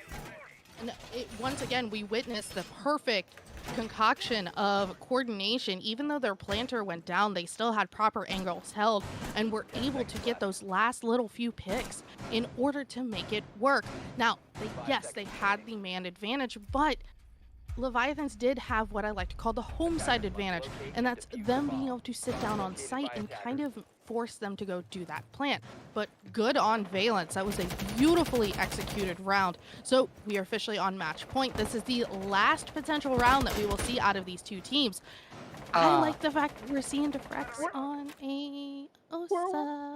We're going back to Deja Vu next, and I'm a little worried about it. I'm a little nervous because I see the exact same lineup. It seems like Valence did their homework, maybe during that very lengthy rehost. They're going to get the EMPs out. They're going to try to open up this wall. Look, they're going to listen. They're going to open the right side so that the impact trick can't come out. But guess what? There's a Warden on the side of Leviathans. They did their homework too. P-Loudy's going to sit there for all these smokes to come out, all of this execute to come out. It's the exact same thing that we saw before. They're going to go for this execute, and P-Loudy is going to shut this entire thing down possibly on that Warden.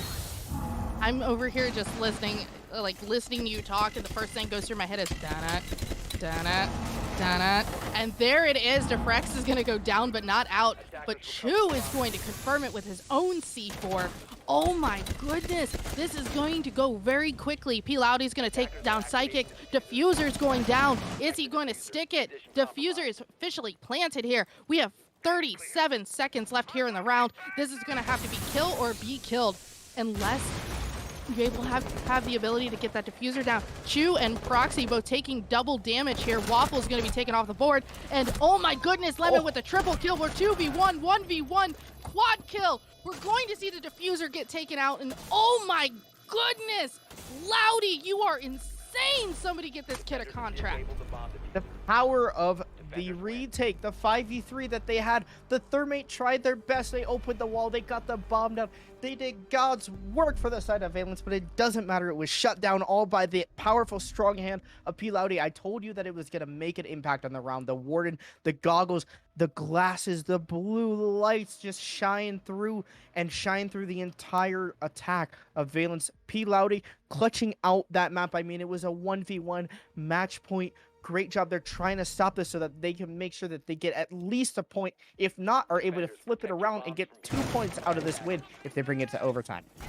this is very, very close. We're going to see some insane action because, as we know, when things kind of go down to the wire, we do see teams tend to play a little bit more aggressive.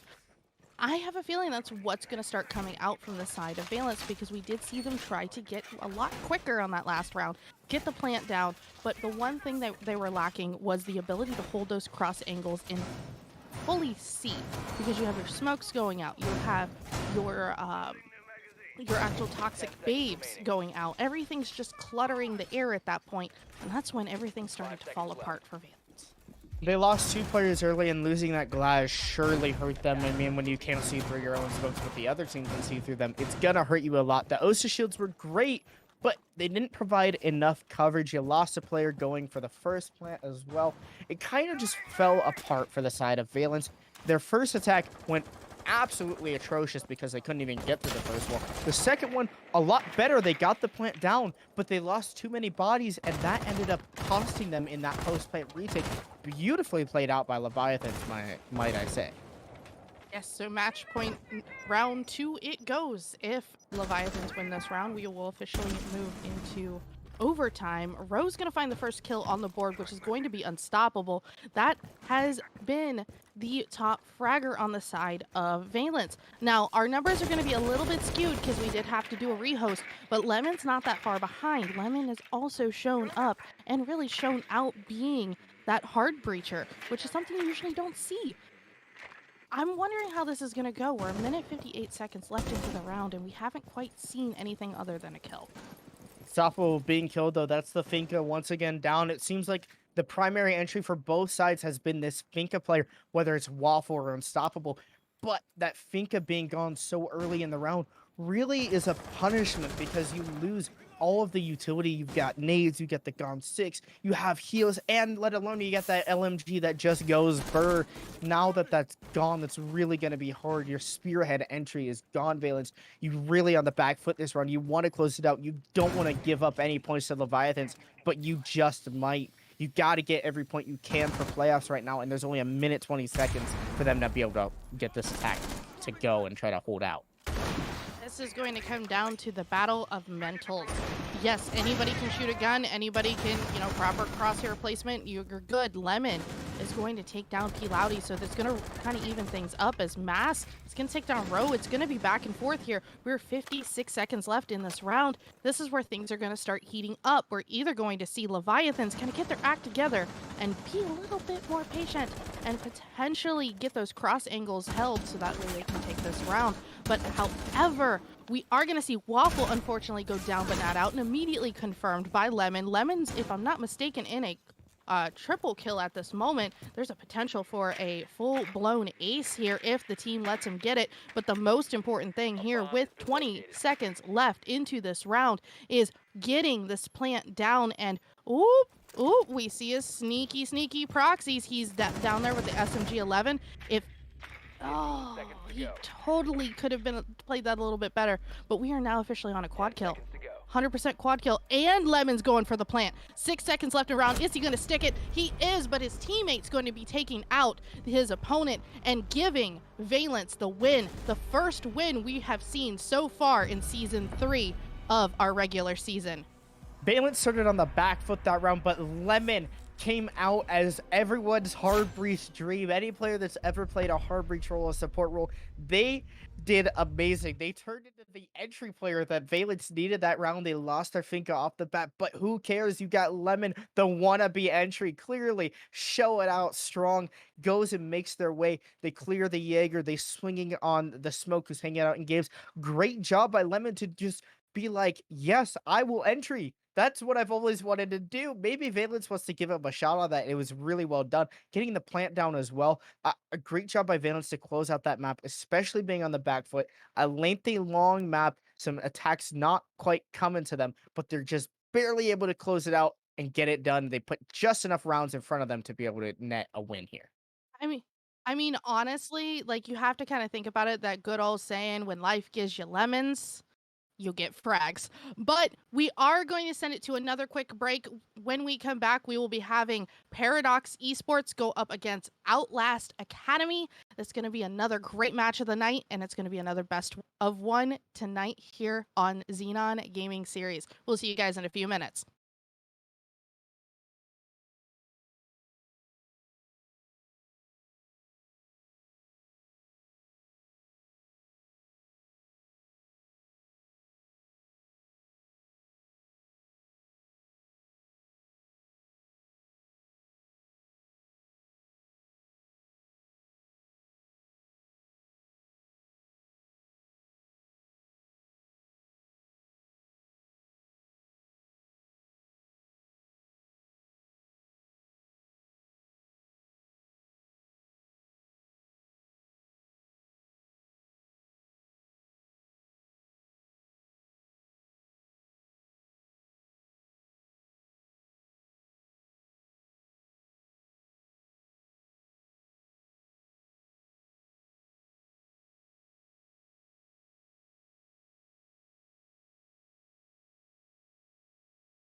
So, you know how we said a little earlier when life gives you lemons? Well, we have a lemon here with us from the side of Valence.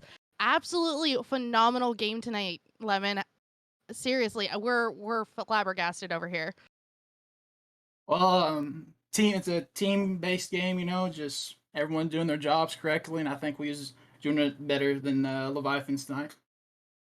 Yeah, it was a great job, Lemon. I just want to ask you a little bit. That last one we saw you kind of pop off there. Try to play that entry role on the hard breach. I kind of know all about that.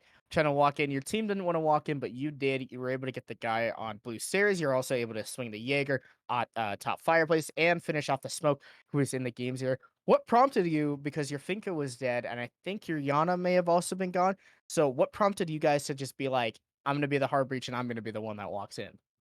Well, I feel like for that, after I get like open a wall, I just turn into a fragger at that point. I think after that, my job's done. Now they just tell me, Lemon, I need you to go get some kills. I'm like, okay, no problem, I got this. Yeah, you had it indeed. You definitely did that, and with the diffuser playing at that too. I mean, you did it all.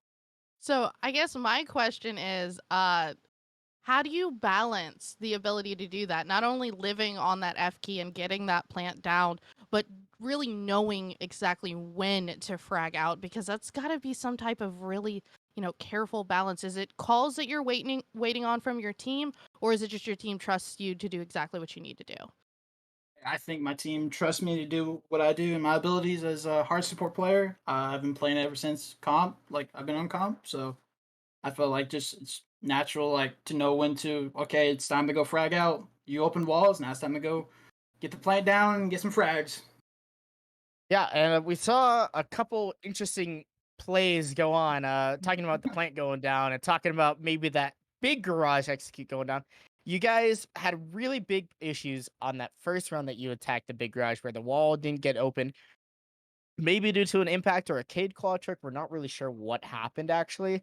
Um, what prompted you guys during that long rehost that we had? Were you guys able to go back and look at that and see what went wrong? Maybe decide, oh, we need to be on the right side of the wall so that way that impact trick can't come out. What did you guys do to change it for that second execute? Really nothing. We wasn't even looking at that. We're like, okay, that round's a bust. Let's get ready for the next. They're going probably kitchen. Let's just forget about that. We'll worry about that. We'll worry about that stuff later. Well, And cool. Well, I feel like the wall bugged out on us, but we really don't know because there were smokes everywhere. So yeah, yeah, you guys. It was a great scene for Nixon and I because we just watched you guys trying to run in through a wall that was not open. It was pretty fun. We were having a good laugh a lot about it for a little bit. But before we let you go here, is there anyone you want to shout out? Your own social media, maybe your teammates, organization, anything like that? yeah, if you guys could, show some support to our new org that just picked us up, Valence, go give them a follow, and you can follow. I guess all of our socials are all on the Valence Twitter, so go follow all of those to show us some support. Well, round. Well, thanks for coming out, Lemon. We appreciate having you. We're gonna be right back. We're gonna take a little break, get the next lobby set up. Should be kind of getting ready to go here. Get some map vamps for you guys. We'll be back here for game number 2 tonight for Xenon.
Hey guys, thank you so much for being patient with us while we got this new lobby up. We are on to match 2 of our first official game day of season 3 for Xenon Gaming Series. We already have our map bans out. We have Paradox Black going up against Outlast Academy.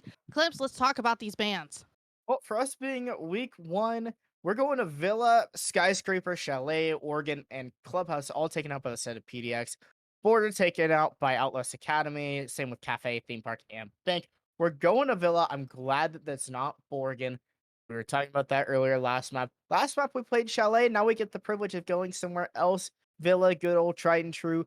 Probably a map that both teams have played very, very much in their past because everyone's played Villa now. So, curious to see who's going to have something new that we're going to see on this map here today. That is the question. And remember, Mira is back in play. So Mira is an operator that frequents Villa, so that we might see her within the bans. And as I said before, because she's been out doesn't necessarily mean it's a loss when she gets banned. But I know we have a lobby full of players. I know they're ready to go. I know we're ready to go. But Villa is a very smart choice here because in some instances it can be very balanced. But depending on your lineup, it could be very, what would you say? Trying to remember. Villa's the one that's usually attacker sided, isn't it? Villa's started to kind of come attacker side. It's really like a 3-3 map. It's really a map any team can win any site, any round. It just kind of depends. And it's really become like that middle ground map where a 3-3 split isn't bad for either side. It's who's gonna step up and take the advantage and really show their dominance. Outlast Academy, really good org backing on the side of Outlast. PDX, never really heard of them before, but they might just be here ready to really go crazy. And we are now into the bans. So this is where we're going to see how exactly the gameplay is going to be, turned out. So Flores, very smart ban here. If you've ever played Flores on Villa, you know he is a little bit of a terror because you can use his drones not to just, flush people out, but you can get intel and you can create quite a bit of destruction at the same time. But Thatcher, the good old Thatcher, we didn't get to see that ban on the last map or match, but we do get to see him here. I'm almost glad he's gone this time because I don't want to see teams like forced to use him, even though if they don't really know how to use him or aren't comfortable using him. Flores being off the board, something we saw get banned off last map as well, I believe anyway. Flores really strong as well. Mira, that competitive ban. She's staying banned by all the teams because no one wants to deal with the Mira. Really strong in this map, really strong with setups that you can do, and it kind of annoying to clear. It makes you change your entire attack strategy. So instead, Outlast just got rid of it. Valkyrie being off the board, another common operator you see get banned. So much good info and utility that comes out of those black eye cameras. Really common bans that we're seeing here. And it's going to change up the map a little bit because we will see a Jackal in play possibly, which is going to help the roam clear for Outlast. Yes, so Aviator in Games, AVG as we lovingly call it, is the first site that we're going to be going to. And it's going to be Paradox Black on the defense. As of right now, we do see a very typical lineup here. We see the castle, which is great for denying spaces of entry. We also have the Jaeger. The Jaeger is great to get any type of utility denied. Pair that with a Wamai, and you can do quite a bit of utility denial. But what I'm not seeing here is I'm not seeing any additional really useful operators beyond the smoke. So the smoke obviously is going to be that last minute denial that we're going to be seeing. But as we are... Ooh, hello. We do have one player that looks like he's got a 1500 ping. Well, you don't like doing the moonwalk, but Cal loves it and is really great at it. Just back walk in and try to get those castle barricades set up as fast as possible. Not really able to do so. Very slowly getting places now. Might be typing in the chat, hanging out. Who knows what's going on? We got our awesome observer, Schmitty, by the way, and I want to talk about our production man, Andrew. Really great job by them today just to get us set up and get this first day of Xenon going well. Massive shout out to them and Nix as well, being an amazing co-caster. Doing amazing, doing some new stuff, both of us today, so really a lot of fun. Yes, so now we are officially going to see the attack start. So we're going to see early pick. Tomato's going to take down Klinger. That was a long angle. Oh my goodness, that was so gross. But on the side of Outlast, we do see what looks like a 3-man push with possibly one guy trying to do some type of flank here. Things are going to start getting very hairy very quick as Spud is going to take down Wumbo almost immediately after Klinger goes down. This Outlast attack is going off fast, and they're really trying to make their way into this trophy statuary side. Cal falls as well, not even able to get all of his utility out possibly. Really a great job by the side of Outlast to get these defenders just out of here. All of a sudden, it's all down to Obliged on a 1v5, the Smoke, who's just trying to sit in sight like a good noodle on cams. All of a sudden, his entire team is falling apart. Look at the discipline by Outlast. There's 2 drones going into the site. They want to find this last defender. Even a Yanaklo going through. They don't want to give up this 1v5 potential. And guess what? They finish it out with a flawless run.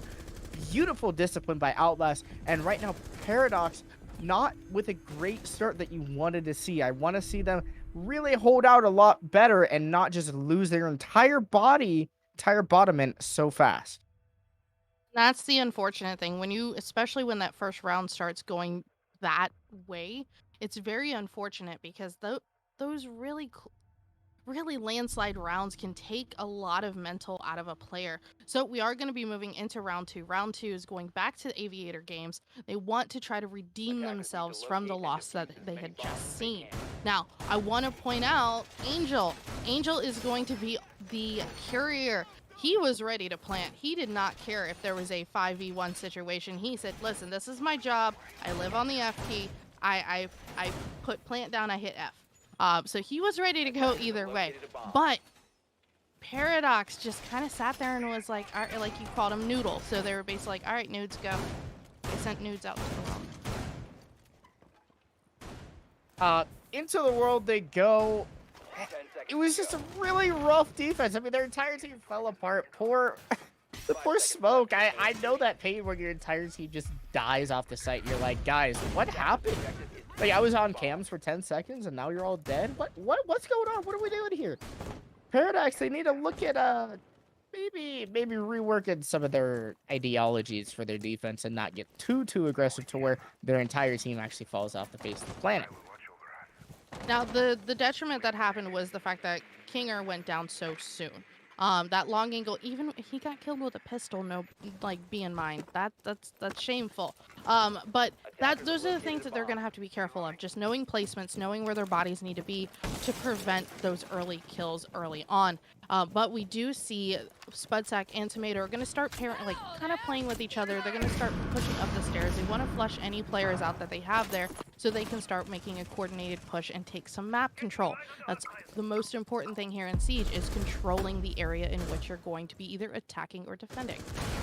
Paradox seems to be outmatched out of their league right now. I mean, Outlast is already up the main stairs. So much control so quickly. They're just leaving where the defenders are. The unit defenders are defending all of Master and Trophy. Guess what? We're just going to run in downstairs and run up the main stairs, clear your smoke out. Angel now has the wall open here. Obliged falls. That's your smoke player. The last one alive last round. Now the first one dead. That's your hard support. That's your anchor on site gone. But Kinja's going to try to refrag and actually is able to find a frag on the Heidel. Now, all of a sudden, it's starting to turn back into the favor of Outlast. They're starting to get through. The bomb has gone down here, and they're working 90. Castle, unaware that the player, Zofia, is spamming it with an LMG and bar. The final player dies on top main here. It's falling apart for the side of Paradox. Outlast just beautifully IGLing around what the Paradox defense is doing, and they're able to get this going. I know you and I were talking a little bit during the break that we both know Angel.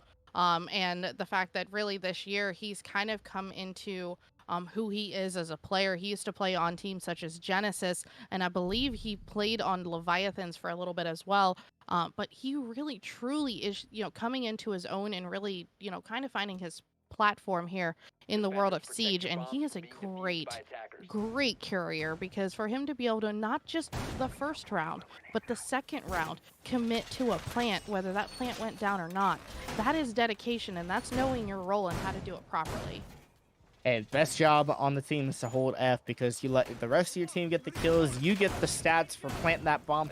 great job by the side of Outlast to just get in the bomb site, really showing dominance right now. Paradox seem to be on the back foot, very, very incapacitated as a defense right now. Villa is a map where you can definitely get some good defenses out of it, and you need to be able to find out what Outlast is taking so that you can go put pressure so Outlast doesn't get that much control. This team has been together for a little bit, at least from what I know. I'm not sure on the side of Paradox how long they've been together. Outlast right now, their teamwork just looks much, much superior. So I am looking at one little particular situation, which I'm actually kind of excited about because she was one of my OG operators that I used to frequent a lot. And if anybody knows me, they know, yes, I had green hair. So Kinger is going to bring... I was an Ella main. But Kinger is going to be bringing out the Ella, which has the Grismots. Grismots are great for intel, and it's also good for concussions. But we do see immediately an immediate trade back and forth. So we're even right off the get-go. No first kills are really benefiting anybody, but Wumbo's going to take down Tomato, and this thing's going to start heating up. This time, the opening pick goes to the side of Paradox. Quickly refrag, but great job by Wumbo to get aggressive here. This is what they need to do. They need to throw this Outlast Academy attack off, and right now they are doing just that. Wumbo now has tucked themselves into the skull doorway. If they go on drone, they might be able to get another frag or two here potentially if they play their cards right. However, look at Kinger getting ready to come around the side of Study. They have the Outlast Academy team boxed in, but Kinger with the pre-fire not able to land the shots. Angel able to take the frag with the Type 89. All of a sudden, Wumbo here has placed themselves in a deadly spot because if they get droned, they are not going to last long. But guess what? The drones missed out, but it doesn't matter. They missed their shots too. The UMP-45 not able to lay enough damage on the Angel as it has been brought down to 75 HP only. Really great job by them. Those Finka Boost Adrenal Surges are doing a great job. Now the smokes start to come out to try to slow down the momentum being gained back on the side of Outlast. We have a minute left in the round officially, and a minute is a lot of time, and you can do quite a bit, so I don't think Outlast Academy is out just yet. Now, Oblige still has two more of those smoke canisters. Stand corrected. Now one. He's popped one, and he's ready to go. He's holding down this long angle as Angel is slowly starting to push in. This is where things, once again, are going to start getting very hairy because they're either going to go for kills or they're going to go for the plant. The Cal's going to take down Nightmare, and we're going to see things heat up. All of a sudden, the entry has come through, and it's working out really well. Spudsack with the LMG, just letting it sing. Angel getting the plant down. Spudsack trying to find this last player who is rotated around, but it doesn't matter. Spudsack with the call. Someone on his team gave him what they needed, and he is able to finish out that final defender. Great job by the side of Outlast to get that round turned back around in their favor. They were on the back foot. The castle of Wumbo was just causing issues, tearing through them. I think if Kinger was able to just control that Ella, the Scorpion, just a little bit better and able to get that frag on the Angel, that round would have flipped entirely on its head and it would have been a Paradox round, no doubt. So now into round 4, we're going to trophy its statuary. This is going to be a very, very, very tough situation for Paradox Black. They're going to have to really get it together. Usually at this time, if a team has a coach, we usually see a tactical timeout come out. So that way they can kind of regroup, you know, figure out what they're doing wrong. Normally I'd use the first round as the worst round excuse, but unfortunately not here. I don't know if Paradox didn't do their homework or they were just completely underestimating the team that they're going up against. But I do have a little bit of concern for them. This is where things are going to get hairy. They know how to hold this down. They know the mistakes that they made previously. If they just stick to their guns and know exactly what they need to do, because they know Angel's going to slowly and methodically move. They take out that carrier can't put that plant down. And we've seen a plant attempt almost 3 rounds in a row. Did a really great job by Outlast. Just try to get this bomb down. Angel's trying to play the objective, and they're playing it smart. Let alone the droning has been impeccable by the side of Outlast, and they seem to have so much intel on the side of Paradox. However, Paradox doesn't have that as much intel. They don't seem to be bringing the bulletproofs that they need. The default camps are just not enough for them to be able to find out this Outlast attack, and right now it seems to be perplexing them just a little too much.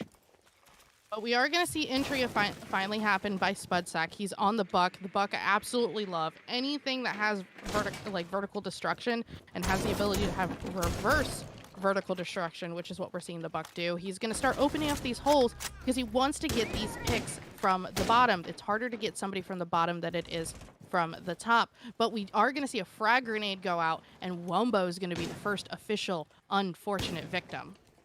Idol able to get that kill. Wumbo the Castle having a big impact last round, not able to do as much, but Cal is wanting to step up for their team, able to take out Spudsack, who was really the superstar of last round on the Vinca. Now that Buck being gone, that vertical pressure has been alleviated. It is no longer as much of a threat. There might still be some depth charge nades thrown below, but it looks like the attack is starting to make their way up the Astro stairs and really try to pressure that smoke player of Oblige, who is now using his gadget to deny. We already see these smokes start going out. We saw this before. Oblige likes to be slow and very cautious about how he's putting out these toxic beauties, because this is what's going to slow the process forward. However, we are going to see Klinger. He's going to be kind of hanging out on the stairs. Oblige goes down with 2 smoke canisters in his hands, and things are heating up. 58 seconds left in the round. This is going to end quickly. The entry comes out through, and they find their way in the Astro. The smoke left out dry in the hang, but guess what? Kinger wants to make big, and he goes huge for 2 headshots, able to find both of the last 2 players, one through that open split wall and one through the open breach, done by their own Habana. Great job by Kinger to bring that round back. He was trying to go for that early flank, but was spotted out by a drone, which forced him back to sight. It ended up being the demise of Outlast, and Kinger goes big for his team on that alibi. The MX4 Storm sings away. Great job by Kinger to bring that round. This is what Paradox needs to start making their way back into this game. We're really going to see Paradox have to go do a little bit of an uphill battle here. Now, as we previously discussed, a 4-2 split is kind of where you want to be when you're flip-flopping sides, because it's a lot easier to come back from instead of that 5, versus 1. We're really gonna, I'm still very concerned with the Paradox Black thing. I just don't feel like they're prepared here to take on a team like Outlast. You can't rely on those hero plays, and right now that's kind of what Paradox is doing. I mean, they attempted the 1v5 early on the first round, and now you've got Kinger who's having to go through and get those kills with the MX4 Storm. You can't rely on things like that. You need to be as a team and work as a team to get all of the kills together. You want a more even scoreline right now, and I want to see Nev and Oblige step up. The smoke player, yes, you're supposed to be on cams. Yes, you're supposed to be that kind of last line of defense. It's hard to use that SMG-11, I know, but you still got to be doing your half of the work, and you got to get kills to win in this game. Siege, you need to win with kills, and if 2 of you have no kills, it's going to be significantly more difficult to be able to be successful. Yeah, and with Outlast Academy, they're going to be bringing, at this point, 6 grenades into this attacking round, and that could be gross. If you're not properly set up on the side of defense, these things can yeet you very quickly. But Spudsack's going to be yeeted very quickly by Cal, and Nev not that far behind, getting Tomato. So 2 players on the side of Outlast off the board. This could turn the tides here for Paradox. This is exactly what Paradox needs. They got some great opening picks. They were able to get back to sight. Nev overextends, though, ends up falling down to Hidola. Paradox, just leave. Give them the control. You guys got your frags. Great job, Cal, able to take down Nightmare, who was repelled on the 90 window. Really aggressive spot played by Cal, but right now I think Cal's been their star performer after that first round. A little bit of lag trouble. Great job for netting some more opening kills. Honestly, the Castle play really well done, and it seems to be stumping out Outlast. You saw Angel trying to get on that Astro Repel, trying to get some clear. It seems like his team is pushing a little bit too fast, a little bit too far, and right now Angel needs to grab the reins back onto his team as the IGL and start to calm them down and get ready for this execute. Yes, and we have traditionally seen Angel be able to execute and actually live on that F key, so that's very, very good potential here. It's a 4v2 situation, not totally undoable, but it's just going to come down to coordination and the team being able to play with each other. a great job, and they're starting to get this wall opened up. Angel and Hidol, they're trying to work this out, but they don't have the information. They don't have the drones that they've always had. That luxury is gone because your teammates are dead. Angels, both of their drones are gone. All you have is the Yana Gemini clones and maybe a drone in the pocket of Yana as well. But there's not enough time, only about 30 seconds to get something going here. The gas grenades are coming through. Kindra able to take down Hidol, and now it's all down to Angel. He's made his way into Vault, but is he able to catch these last couple players? Not going to be doable. Wumbo is able to shut them down. The cross into the Vault is established really well done by Paradox, and overall, great job. So on to round 6 we go. We are at a 3-2 split, or not really split, but a 3-2 at this point, going in the right direction for Paradox. We're going to be going to kitchen and dining room at this point. This is where things are going to be very interesting because we are going to see Kinger bring the pulse on the board, the C4, and the ability to really ping out those heartbeats and to give intel to his teammates, so that way they have a better idea of what's going on. They also bring in the castle and the Malusi, so the attempt to slow down is going to be smart as well. We will have to see what's going to happen on the attacking side of things, as we do have attacker repick, which always likes to confuse us, Klimpse.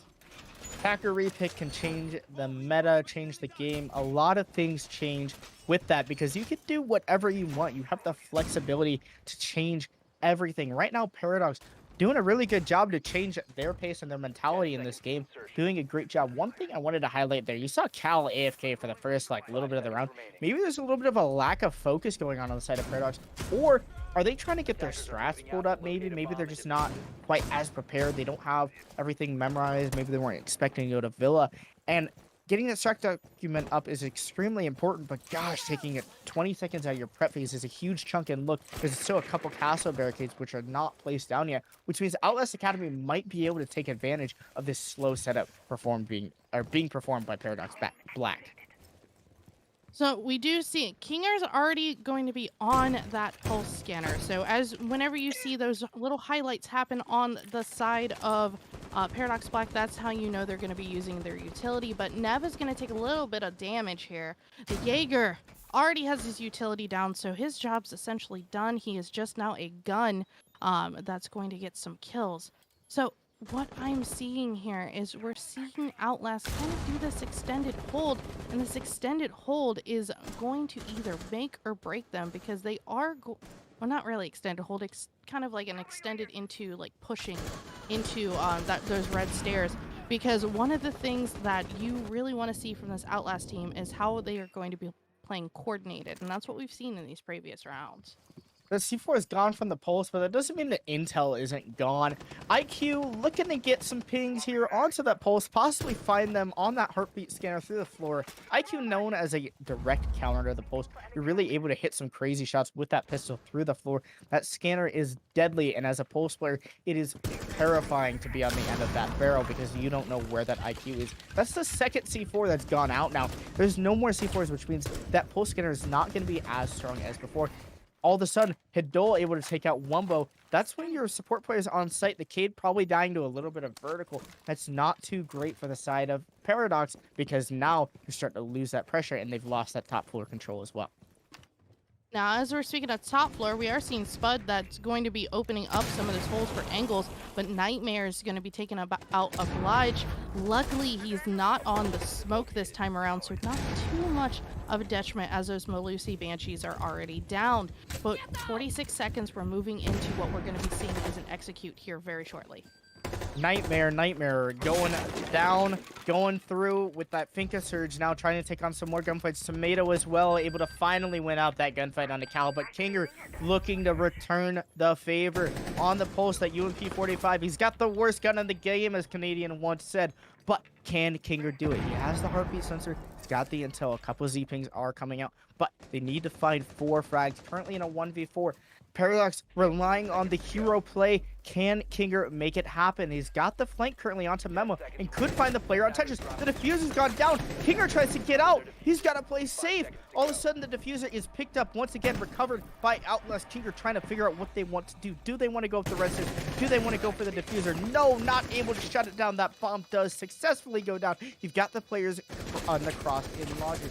Kinger looking to try to find one of these players and help himself break into the bomb site, but it just doesn't look quite possible. The intel is there for Outlast Academy. They know where Kinger is. There's not much hope left. Only about 20 seconds to get this diffuser shut down, but nades are coming out left and right. It forces Kinger to swing, and all of a sudden is shut down. Great job by the side of Outlast. Their final post-point play. Well done. However, that's not to discredit Kinger, who did his best to try to shut down that diffuser. So flipping sides we go. We are at that beautiful 4-2 split that we like to see. Keeps things somewhat even, but there's still a 2-round deficit for Paradox Black. Now we're moving back into trophy and statuary, but this time Outlast, it's your time to defend. Show us how you do things. You obviously are great on attack, but we're going to have to see how things are done on the flip side. And we are going to see maybe Paradox is an attacking team. We do have seen in the past that certain teams do favor a different side than others. So some teams are better on defense, some teams are better on attack. We'll have to see how it goes down here for Paradox.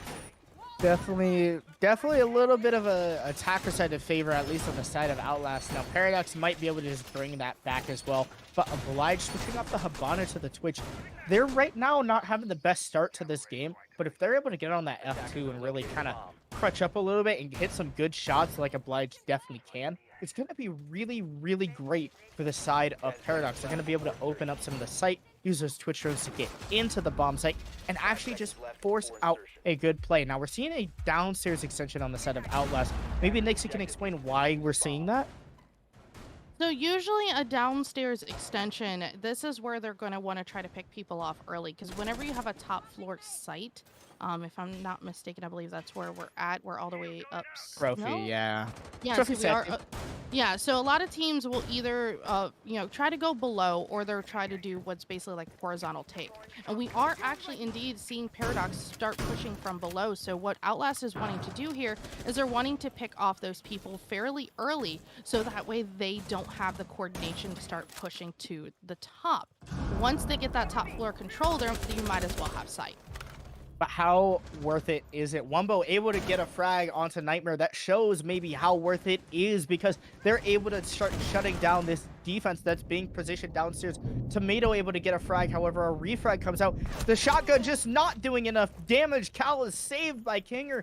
Well done by them. 3 frags on the side of Paradox. Only 1 came out for Outlast. The direct push is exactly what they needed. I thought it was going to be a horrible idea to push all of that utility and all of the players that were focused downstairs, but Angel has made their way downstairs. All of a sudden, it's been brought back. More frags left and right. Tomato now left into a 1v2. Oblige able to finally get on the board.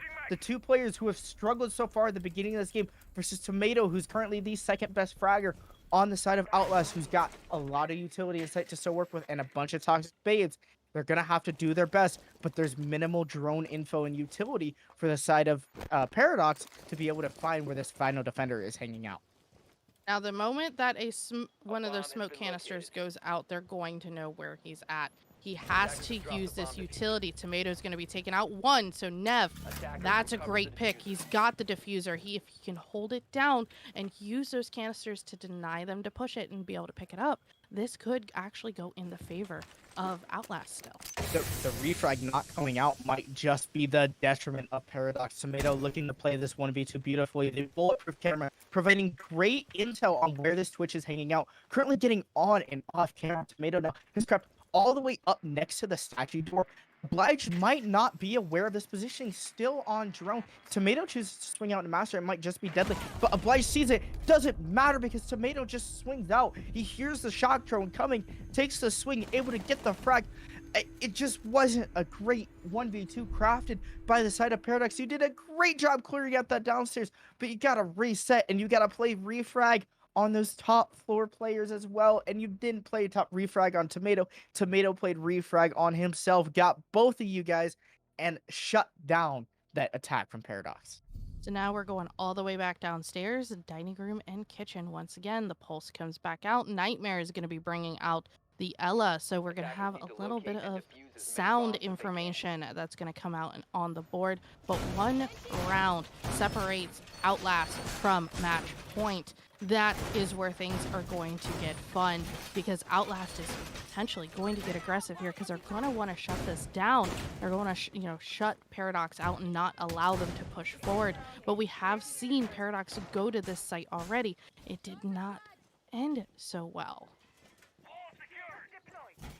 Indeed, it didn't go great at all, and I don't know if it's great for them to be coming here now. Outlast, they're going to look to try to defend this kind of tertiary bomb site usually that we see. Instead of electing to go to Aviator Games, a much comfortable bomb site, they've got this cushion. They've got this 5-2 lead set up for themselves. They want to take advantage of that and try to win some of these harder bomb sites to win, so that way they can take advantage of it, and maybe they can go to somewhere else that's a little bit more favorable. Or they're just not as comfortable on that Aviator Games bomb site.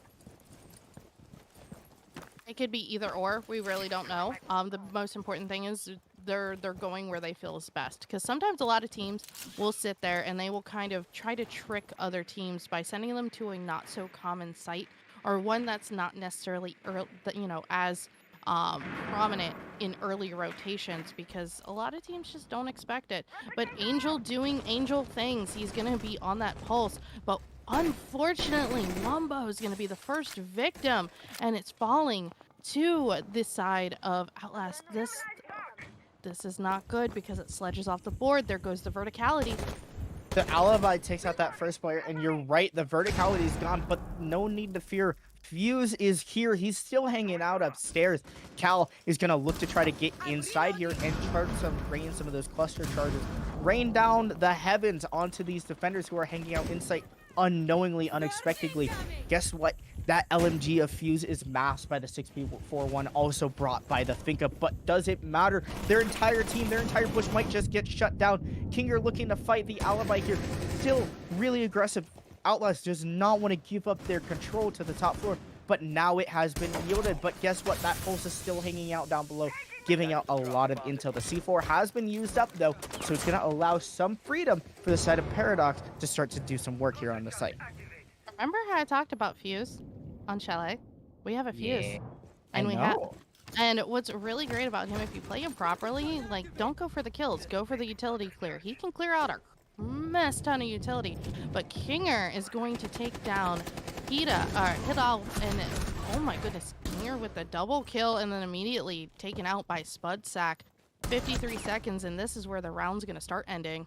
Great job by Kinger, but guess what? Spudsack had something to say about it. Not expecting the double swing. Great refrag played out by Outlast Academy. Now Cal on the LMG.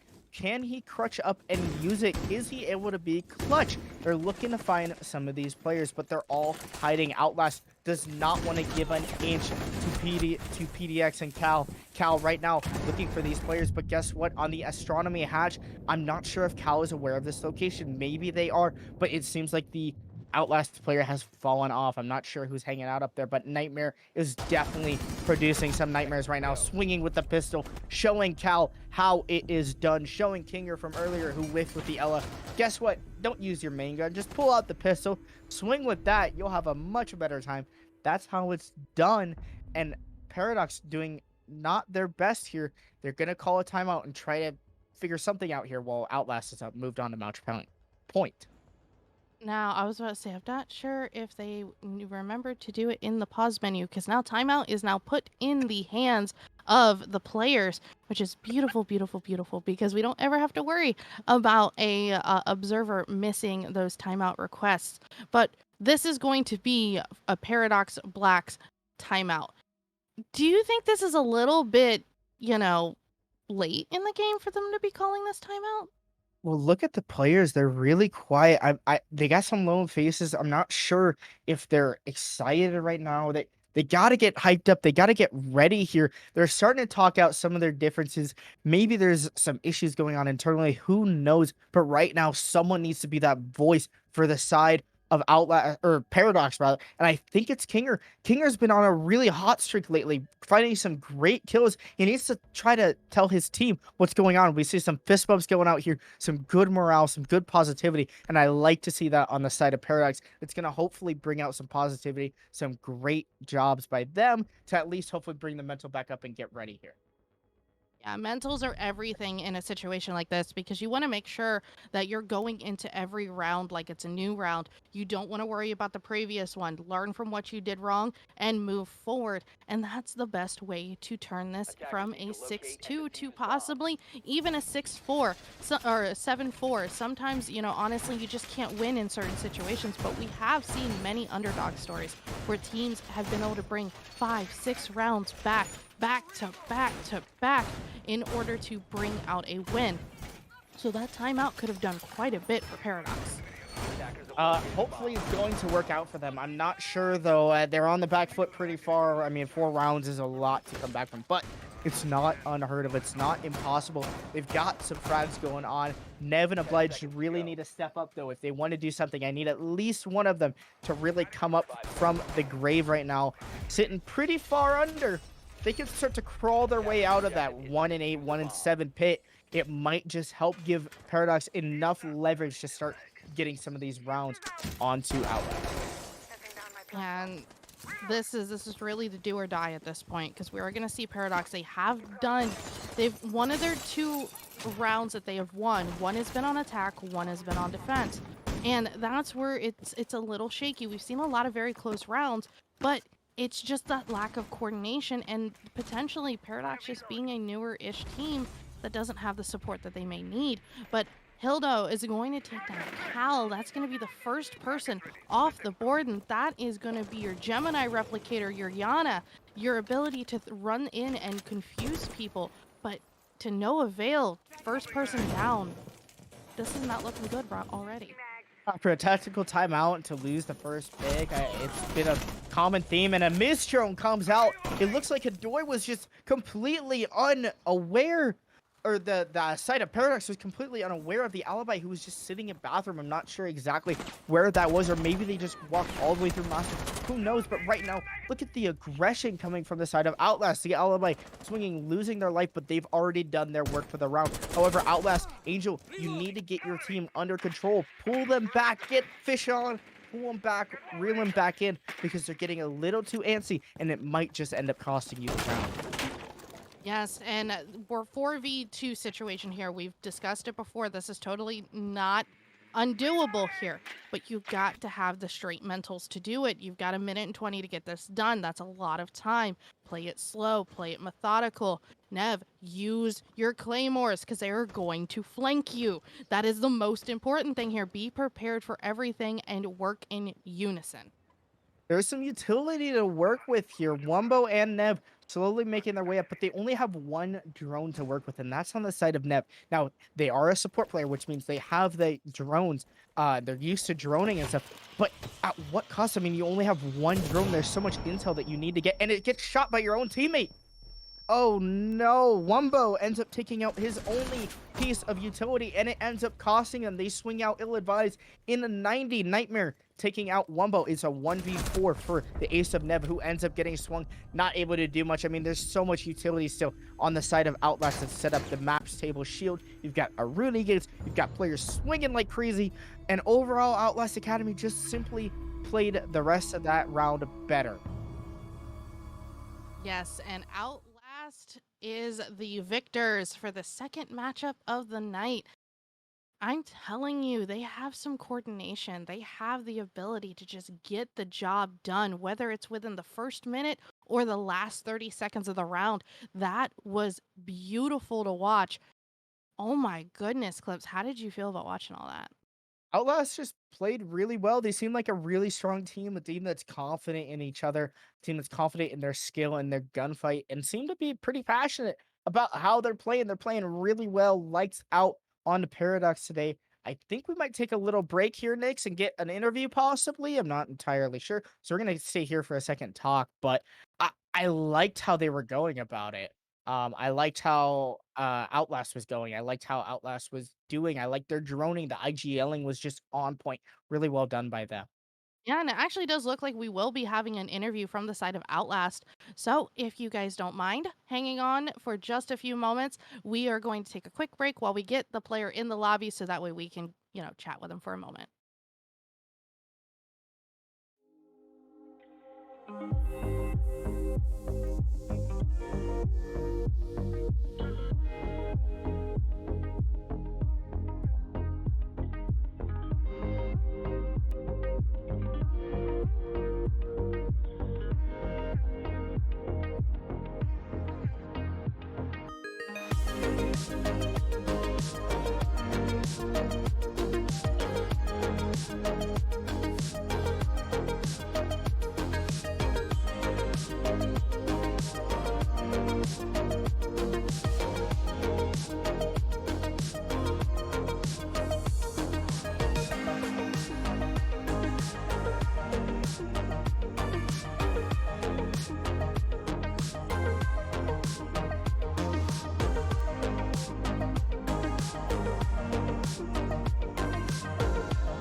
Cause I need you, baby.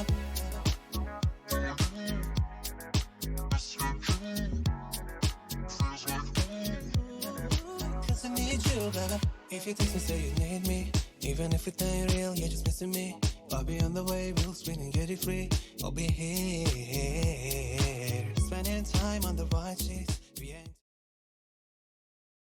What's up, guys? We're back, and we've got Angel here with us. Outlast, the winning team, winning up 7-2 against the side of. Oh my goodness, I'm forgetting their name now. Paradox. Paradox. Paradox. I'm so bad with names. I'm so bad with team names. But we got Angel here, and we're gonna fire some questions away. Congrats on the win, by the way, Angel. And yeah, send it away, Nix.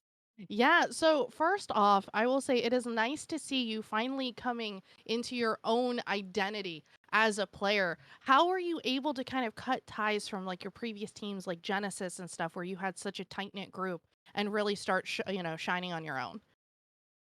In all honesty, I think towards the latter half of Genesis and when I first, tried out and, joined this team, it really like brought out my identity, like you said. It really just allowed me to play into my own play style. With my previous teams, it always felt like I had to adapt myself into, different play styles or how my teammates are playing. But with this team, I can really just play like myself, call out, whatever I can, and also kind of shifting into that co-IGL role with Spudsack and me.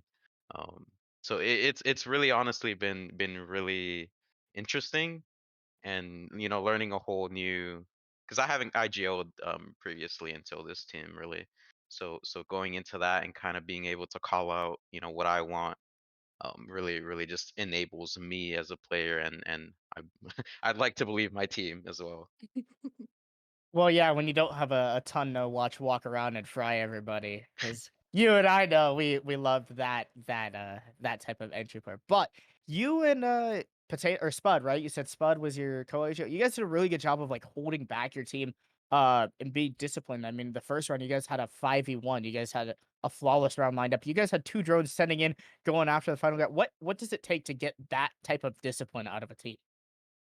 In all honesty, when I first joined, it was a lot of me kind of understanding how everyone played and just kind of fitting into that play style and fitting like adapting it to my own play style as well. But really it was just, you know, me and Spud kind of just really just like letting everyone do what they want really in the first half of the round or the initial opening round, and then just kind of being like, all right guys, like just settle down, slow down, let's just take our time, drone, and then you know, really just it also helps when you have teammates that listen and just, you know, follow what you have to say. That's always great. Now, before we let you go, were there anybody you wanted to shout out? Anybody you wanted to thank? Possibly plug some social media. Take it away, Angel. I really want to thank our org, Outlast. They are amazing to us and to everyone. They're just the best org anyone can ask for, especially us as the academy team. They treat us just as well as you know the main team as any other team they might have. But yeah, the org as well, and my teammates, of course, especially Alec. You know, he he didn't pop off too much today, but you know he did amazing. He did great. He did his job. So you know, I'll shout him out as well. Um, Alrighty. Well, thank you so much for joining us tonight for a quick little interview, Angel. We will see all of you viewers back here again tomorrow at 7:30 to start off the next round of matches. We will have Slayzilla and Tiggy, who's normally an observer, on the cast as they are going to be casting Zelos versus Zero Risk, and then Project Madness versus Superlight, and that starts at 7:30 p.m. Eastern Standard Time. For us, Schmitty and Andrew, thanks for hanging out. Thanks for those guys for observing and producing. Nick's as well being here casting. Angel, congrats on the win, and we'll see you guys all tomorrow. Thank you.